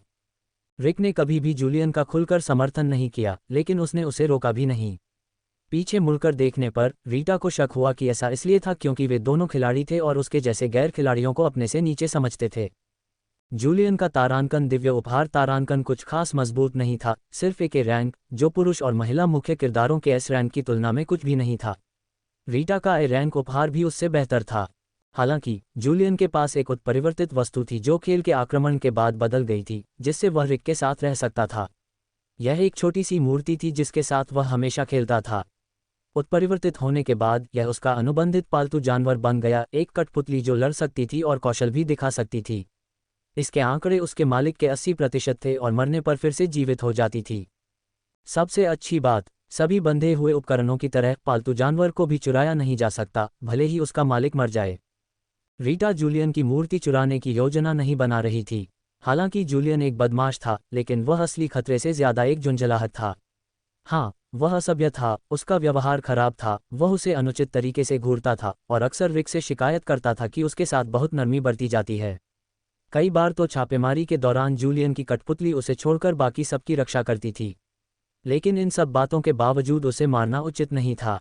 रीटा को अपने आप पर गर्व था कि वह एक क्षमाशील व्यक्ति है। वह लोगों को यूं ही नहीं मार देती थी, वह अपराध के अनुपात में प्रतिशोध में विश्वास करती थी। वह जूलियन के घर में घुस गई, एक जानी पहचानी छोटी सी मूर्ति ढूंढ निकाली, एक भड़कीली तलवार लिए हुए और अपना चाकू निकाला। उसने मूर्ति की छोटी छोटी भुजाएं काट दी, उसके बाल मुनर दिए और टूटे हुए टुकड़े अपने साथ ले गई। जब वह पास की एक गली से गुजरी तो उसने प्यारी सी छोटी भुजाओं, तलवार और बालों को कुचल दिया और अवशेषों को कूड़ेदान में फेंक दिया। आह भरते हुए रीता सड़क के किनारे खड़ी होकर स्ट्रीट लाइटों को देख रही थी। मुझे लगता है कि मैं एक जीवित संत की तरह हूँ। रात काफ़ी हो चुकी थी, लेकिन रीटा की व्यस्त दिनचर्या ने उसे पूरी तरह जगाए रखा। वह एक बार फिर कैमिला टेलर के कमरे में गई और पाया कि कैमिला 2 बजे तक सोई नहीं थी। तारांकन फैंटम क्लोक तारांकन के नीचे छिपी रीटा को बेचैनी महसूस हुई और उसने अदृश्यता औषधि की एक बोतल पी ली। उसने देखा कि कैमिला गुस्से में कमरे में चीज़ें इधर उधर फेंक रही थी। कुछ ही देर बाद हेनरी टेलर भी उतना ही गुस्से में अंदर आया। कोई खबर? हेनरी ने पूछा। नहीं, केवल हम दोनों के गुण कम किए गए थे। अरे यार, मेरी टोपी भी गायब है। किसी ने चुरा ली होगी। अगर मुझे पता चल गया कि किसने चुराया है तो मैं जिंदा ही उनकी खाल उधेड़ दूंगा। और अगर वे और अधिक चुराने के लिए वापस आ गए तो क्या होगा? हम अभी भी नहीं जानते कि क्या हम खोई हुई विशेषताओं को पुनः प्राप्त कर सकते हैं। हमने विल्सन और लिस से इस बारे में पूछताछ की है, किसी को भी ऐसा अनुभव नहीं हुआ है। रीता उनकी बढ़ती हताशा देखकर बहुत खुश हुई। वे जितने ज्यादा परेशान होते उसे उतना ही ज्यादा एहसास होता कि उसने सही काम किया है। जब उन्होंने विल्सन परिवार का जिक्र किया तो रीटा रुक गई। क्या वे सैमुअल के असली परिवार के बारे में बात कर रहे थे? तारांकन। लेकिन उसे इसकी कोई चिंता नहीं थी। आखिरकार पुनर्जन्म के बाद डीएनए टेस्ट से उसकी पुष्टि हो ही गई थी कि वह सचमुच सैमुअल, स्कारलेट और रिक की रिश्तेदार है। सच्ची वारिस बनने का उसका सपना तो बहुत पहले ही टूट चुका था। रीटा दीवार से टिककर हेनरी के जाने तक आंखें बंद करके बैठी रही। थोड़ी देर इंतजार करने के बाद ये सुनिश्चित करने के लिए कि कैमिला सो गई है, उसने तारांकन नींद का जादू तारांकन किया। अगर कोई सोते हुए बेहोश हो जाए तो हमेशा बेहतर होता है। उन्हें बस यही लगेगा कि वे बहुत गहरी नींद सो गए थे। लेकिन अगर वे जाग रहे हों तो उन्हें बेहोशी याद रहेगी। रीटा ने उस धोखेबाज विक्रेता से सीखी हुई विधि का पालन करते हुए ये सुनिश्चित किया कि कैमिला का समय खुश रहे। फिर वह अगले घर जाकर हेनरी पर भी यही प्रक्रिया दोहराए। रीटा ने अपने डीएनए नतीजों का इंतजार करते हुए बी सिटी में एक हफ्ता बिताया। पता चला कि उसके तारांकन डिस्गाइज तारांकन से बदले गए बालों का डीएनए उसके असली डीएनए से सिर्फ 99.5% ही मेल खाता था, लगभग 2 अजनबियों के बीच की समानता जितनी। यह एक राहत की बात थी। अब उसे तारांकन डिस्गाइज तारांकन इस्तेमाल करते समय स्विमिंग कैप पहनने की ज़रूरत नहीं थी। अपने प्रवास के दौरान रीटा कभी भी आलस्य में नहीं बैठी। हर रात वह टेलर भाई बहनों से एक निजी डॉक्टर की तरह मिलती थी और उन्हें खुशी का इंजेक्शन लगाती थी। वह बहुत सावधानी बरतती थी, हमेशा सुई के निशानों पर थोड़ा सा मरहम लगाती थी ताकि वे ठीक हो सकें और उस जगह को अल्कोहल वाले रुमाल से पोंछती थी। सचमुच यह एक 5 सितारा सेवा थी। जब उसे यकीन हो गया कि जहर ने उस पर असर कर दिया है तो वह लॉस एंजल्स लौट आए। उसने कसम खाई कि अब से वह एक अच्छी इंसान बनेगी। अब कोई साजिश या षड्यंत्र नहीं, वह मन लगाकर पढ़ाई पर ध्यान देगी। लेकिन जैसे ही वह हवाई अड्डे पर पहुंची उसने रिक को उसका इंतजार करते देखा। रीता, कभी कभी उसे रिक के समर्पण की दाद देनी पड़ती थी। कोई आश्चर्य नहीं कि 3 औरतें उसके लिए लड़ रही थीं। उसने कल दोपहर को ही बताया था कि वह आज वापस आ जाएगी, लेकिन रिक, वह वहां था, थोड़ा अस्त व्यस्त, थोड़ी सी दाढ़ी लिए, थकी हुई लेकिन उत्सुक आंखों के साथ, मैकडॉनल्ड्स का नाश्ता पकड़े हुए जो ठंडा हो गया था। विवरण स्पष्ट थे। तारांकन, मुझे नहीं पता था कि आपकी उड़ान कब आएगी, इसलिए मैं आपका इंतजार करने के लिए जल्दी आ गया। तारांकन, तुमने मुझसे ये क्यों नहीं पूछा कि मैं किस समय उतरूंगा? तारांकन। रीटा इतनी भावुक हो गई कि उसकी आंखों में आंसू आ गए। खैर, ज्यादातर इसलिए क्योंकि वो जम्हाई रोके हुए थी। वो पूरी तरह थक चुकी थी। चलो घर चलते हैं। मुझे एक आदमी मिला है जो शायद खिलाड़ी है, पर हम सीधे मिले नहीं हैं। हो सकता है तुम उसे जानते भी हो। वापस आते हुए उसने अपनी खोज के बारे में बताया। इस तरह की बात पूछते समय आप ज्यादा स्पष्ट नहीं हो सकते। हर कोई इसे छुपाता है। मैं उस व्यक्ति से सीधे नहीं मिली थी, हम दोनों ही सावधानी बरत रहे थे। इसलिए मैंने अपना तरीका बदला और पूछना शुरू किया कि क्या कुछ अजीब हुआ था, और मुझे कुछ पता चला। क्या आप विंटरस्नो नामक गेम स्ट्रीमर को जानते हैं? हाल ही में उसके कौशल में नाटकीय रूप से सुधार हुआ है ना? रिक की आंखें चमक उठीं। हाँ, हम बहुत समय से दोस्त हैं।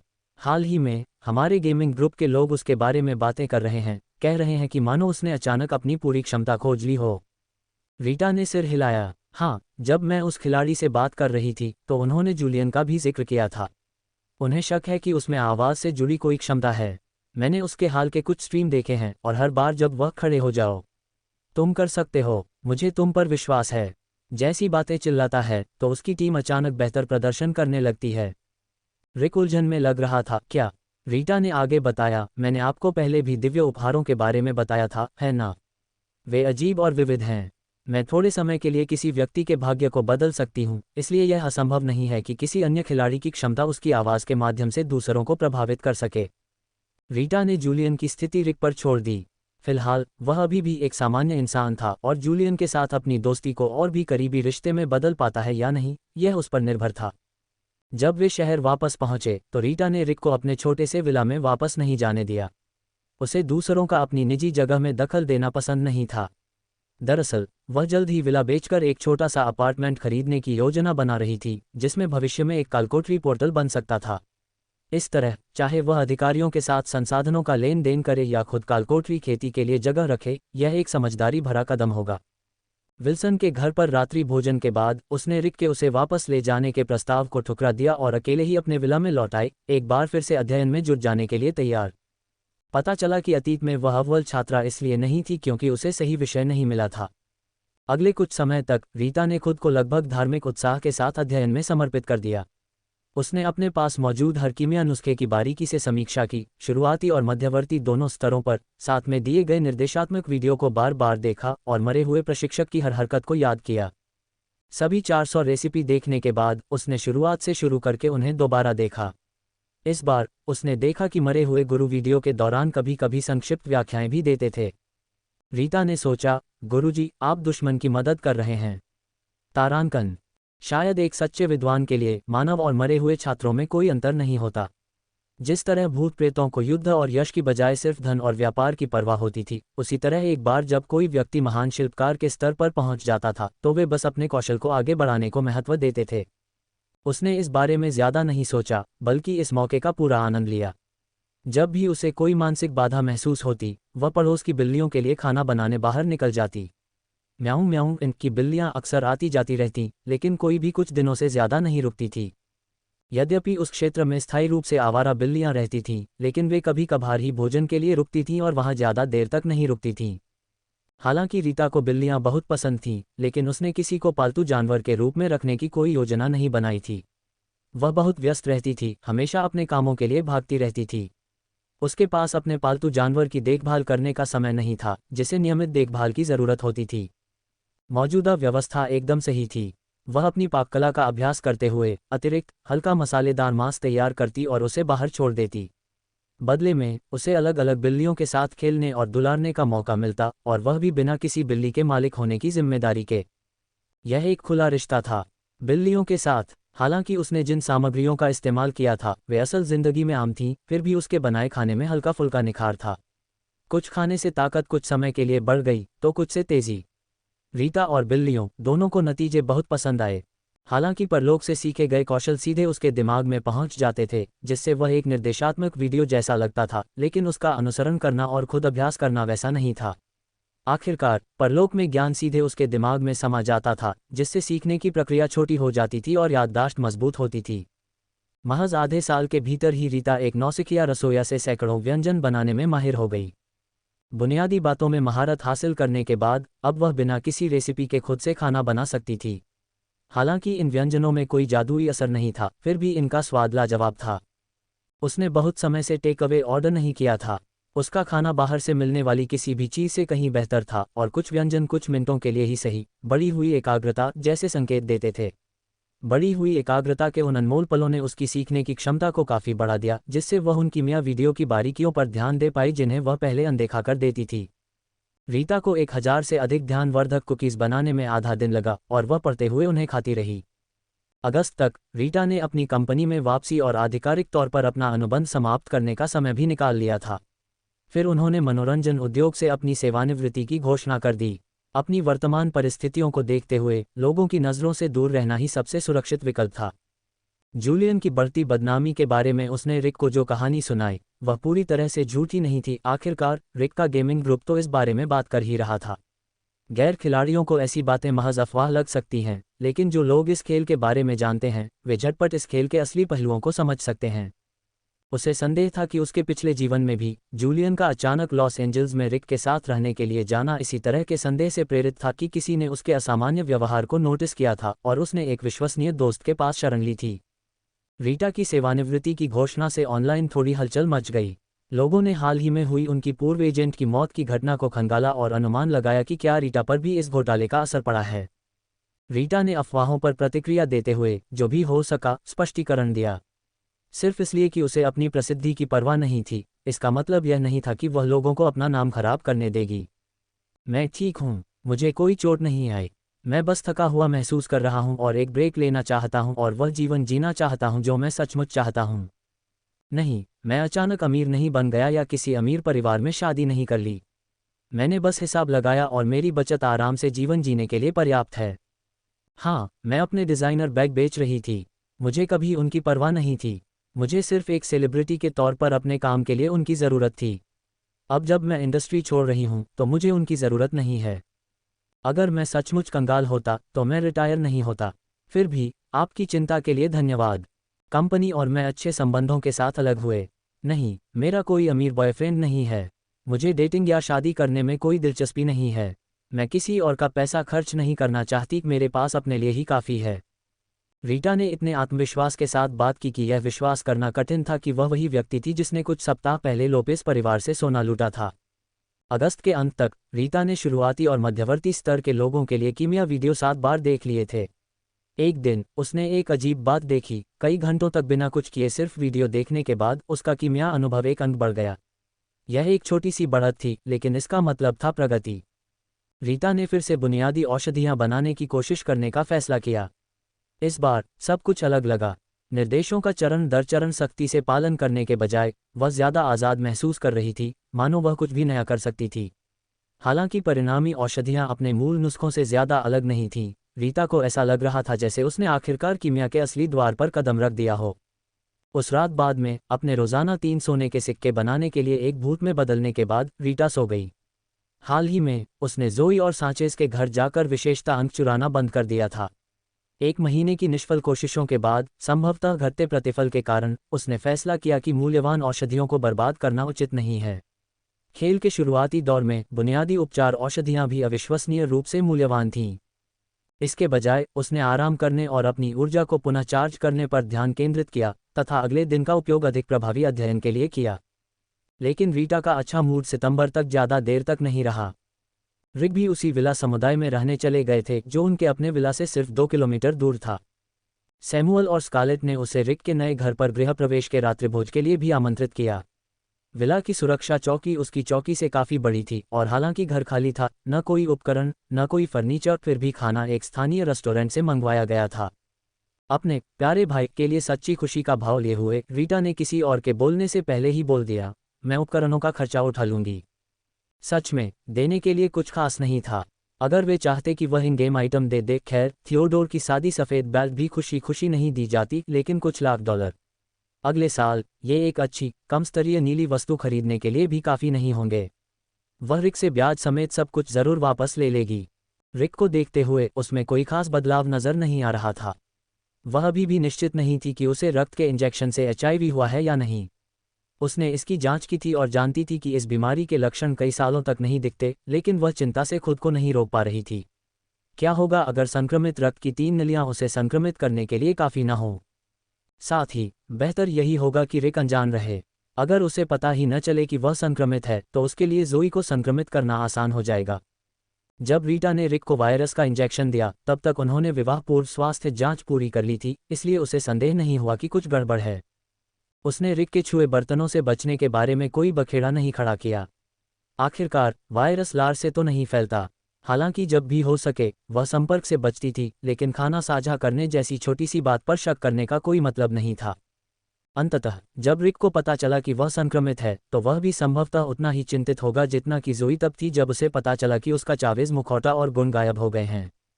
1 हफ्ते के अंदर रीटा ने रिक के नए उपकरणों के नाप लेने के लिए एक पेशेवर टीम का इंतजाम कर लिया। उसने खुद आने की जहमत नहीं उठाई, क्योंकि उसे पता था कि अगर वह आई तो स्कारलेट और सैमुअल मिलकर उसे सबसे अच्छे और सबसे महंगे मॉडल खरीदने के लिए मना लेंगे।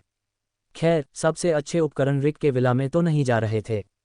इसके बजाय उसने अपने विला के उपकरणों को अपग्रेड किया और पुराने, अभी भी काम कर रहे उपकरणों को छोटे से अपार्टमेंट में भेज दिया। जो भी उपकरण फिट नहीं होते थे उन्हें बेच दिया जाता था। रीटा अब तक अपने ज़्यादातर अमेरिकी डॉलर खर्च कर चुकी थी और उनके पास सिर्फ 10 लाख डॉलर बचे थे, जो खेल के पूरी तरह से शुरू होने तक के लिए काफ़ी थे।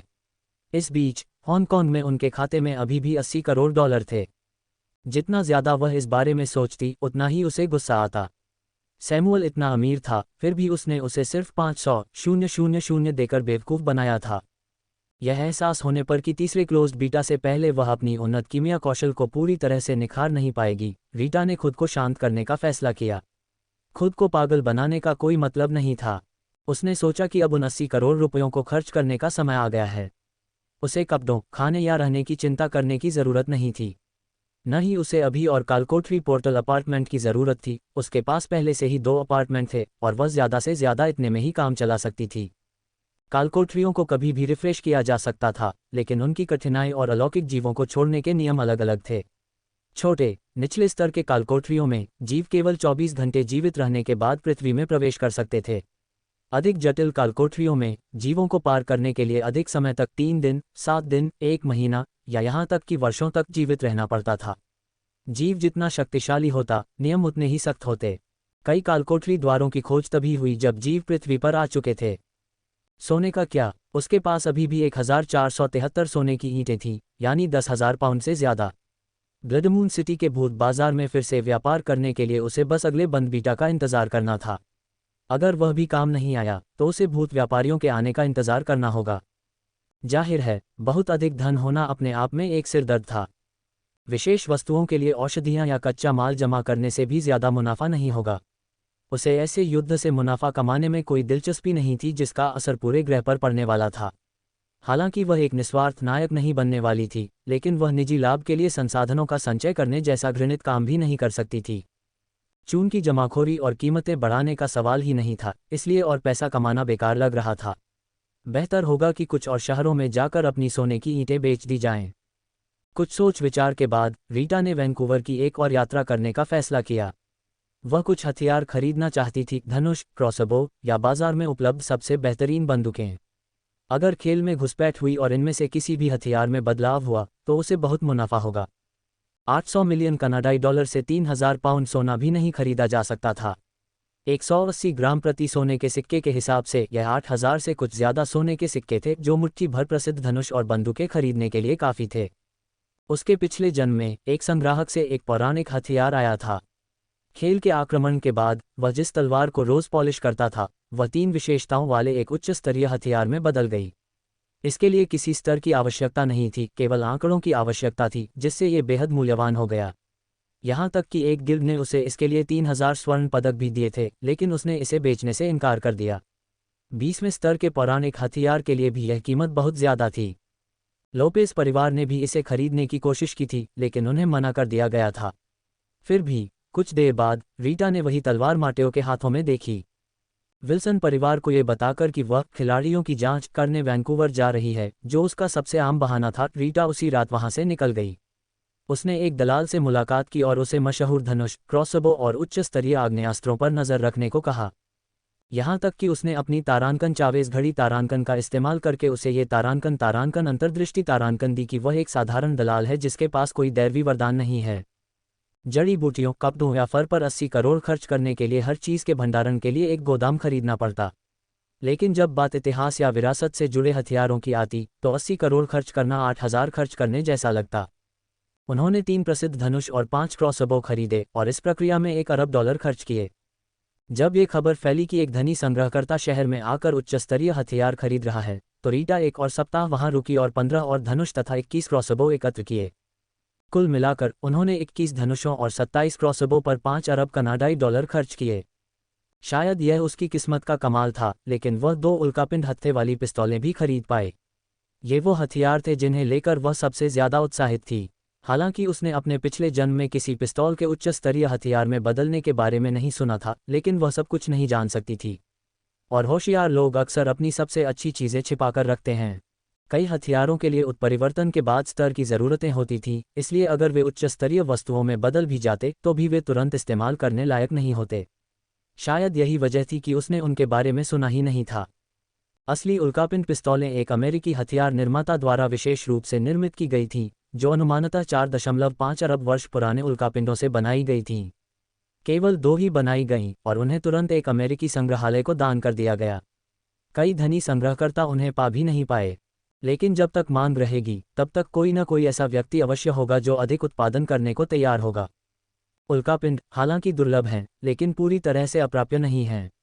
एक दलाल के जरिए रीटा एक धनी व्यापारी से कस्टम डेजर्ट ईगल उल्कापिंड पिस्तौलों का एक जोड़ा खरीदने में कामयाब रही। कीमत चौंका देने वाली $60 मिलियन, जिसमें बातचीत की कोई गुंजाइश नहीं थी। उस आदमी ने उल्कापिंड खरीदने में और उससे भी ज्यादा पैसा खर्च किया था, एक ऐसे कारीगर को ढूंढने में जो एक कार्यात्मक काम करने वाली बंदूक बना सके, न कि सिर्फ दिखावे के लिए। डेजर्ट ईगल्स को प्रभावशाली 0.50 कैलिबर की गोलियां दागने के लिए संशोधित किया गया था, जो अपनी बैलिस्टिक क्षमता और ज़बरदस्त रोकने की क्षमता के लिए जानी जाती थीं। हालांकि मैगजीन की क्षमता छोटी थी, जिसमें केवल 7 राउंड ही समा सकते थे। सौदा पक्का होने के बाद भी वह अमीर आदमी बेचने से हिचकिचा रहा था। उसे अपने फैसले पर लगभग पछतावा हो रहा था। वह समझ नहीं पा रहा था कि अचानक उसे उनसे अलग होने की क्या ज़रूरत महसूस हुई। उसने रीता पर जोर दिया कि वह दोनों पिस्तौलें खरीद ले, क्योंकि वे एक जोड़ी थीं। हालांकि उनकी कीमत एक आम बंदूक की कीमत से कहीं ज्यादा थी, फिर भी रीता ने बिना किसी हिचकिचाहट के भुगतान कर दिया। तारांकन मेटियोर डेजर्ट ईगल तारांकन में एक अनोखी चांदी ग्रे चमक थी, जिसका खुरदुरा उल्कापिंड जैसा बनावट डेजर्ट ईगल के शक्तिशाली मजबूत डिजाइन के साथ पूरी तरह मेल खाता था। रीटा को तुरंत ही इससे प्यार हो गया। सबसे खास बात यह थी कि गोलियां पहले से ही उसकी इंजीनियरिंग रेसिपी का हिस्सा थीं। होटल वापस आकर उसने तुरंत पिस्तौलें अपने तारांकन जादूगर के नकली दांत तारांकन में रख लीं। हालांकि विक्रेता ने उसे भरोसा दिलाया था कि उल्कापिंड से निकलने वाला विकिरण बहुत कम है, फिर भी वह बस विक्रेता के चमकदार गंजे सिर के बारे में ही सोच रही थी। सौभाग्य से उसकी इंजीनियरिंग कौशल हालांकि अभी तक पूरी तरह से विकसित नहीं हुई थी, तीसरे बीटा परीक्षण तक पिस्तौल को बनाए रखने के लिए पर्याप्त थी। पिस्तौलें हासिल करने के बाद रीटा धनुष, क्रॉसबो और बंदूकों पर पहले ही $62 करोड़ खर्च कर चुकी थीं। इसके बाद उन्होंने 10,000 तीर, 50,000 क्रॉसबो बोल्ट और 7,000 राउंड डेजर्ट ईगल गोला बारूद के लिए $2 लाख और खर्च किए। कोई भी इससे अधिक उत्पादन करने को तैयार नहीं था, इसलिए उसे वर्तमान मात्रा से ही संतुष्ट होना पड़ा।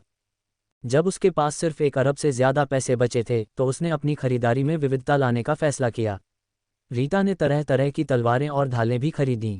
तारांकन मेटियोर डेजर्ट ईगल तारांकन के अलावा शेष संग्रह में कुल 60 हथियार थे, जिनमें से प्रत्येक को उसके इन्वेंटरी के अंदर मिलान वाले हथियार बक्से में बड़े करीने से संग्रहित किया गया था। रीटा को विश्वास था कि एक बार खेल शुरू हो जाए तो भले ही इनमें से कुछ हथियारों में परिवर्तन हो जाए, वह आसानी से लाभ कमा लेगी। हालांकि हर बैंगनी स्तरीय हथियार हजारों सोने के सिक्कों में नहीं बिकता था, फिर भी ऐसी वस्तुओं की बाजार में हमेशा मांग रहती थी। यहाँ तक कि स्तर 10 का एक प्रसिद्ध हथियार भी अपनी दुर्लभता और बाजार में उपलब्धता के कारण स्तर 20 के हथियार से कई गुना ज्यादा कीमत पर बिक सकता था। हालांकि प्रसिद्ध वस्तुएं, विशेष रूप से इस स्तर की, अमूल्य थीं। यदि कोई सही कीमत भी दे तो भी मालिक उसे बेचना नहीं चाहेगा। सितंबर का ज्यादातर समय वैंकूवर में बिताने के बावजूद रीटा ने अपनी कीमिया की पढ़ाई में कोई ढिलाई नहीं बरती। उसने सारा काम अपने ब्रोकर के हवाले कर दिया, जिसने उसके लिए जानकारी का सारांश तैयार किया। उसने बस हथियारों का निरीक्षण किया, भुगतान किया और कागजी कार्रवाई निपटाई। हर खरीदारी के बाद वह यह सुनिश्चित करने के लिए गाड़ी चलाकर जाती थी कि हथियार सुरक्षित रखे गए हैं। उसका दलाल, जो ज्यादा सवाल न पूछने के लिए समझदार था, उसकी निजता का सम्मान करता था। इन खरीदारी यात्राओं को पढ़ाई से मानसिक विराम के रूप में लेने से उसकी कीमिया की प्रगति में वास्तव में सुधार हुआ। उसका दैनिक अनुभव लाभ 5 अंक से बढ़कर 7 अंक हो गया। फिर भी वह जानती थी कि तीसरे बीटा परीक्षण से पहले अपने उन्नत कीमिया कौशल को पूरी तरह से बढ़ाने के लिए यह पर्याप्त नहीं होगा।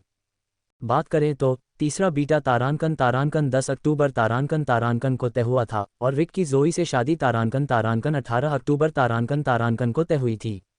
रीटा इस संयोग पर हैरान हुए बिना नहीं रह सकी। क्या खेल खुद उनके मिलन का जश्न मना रहा था?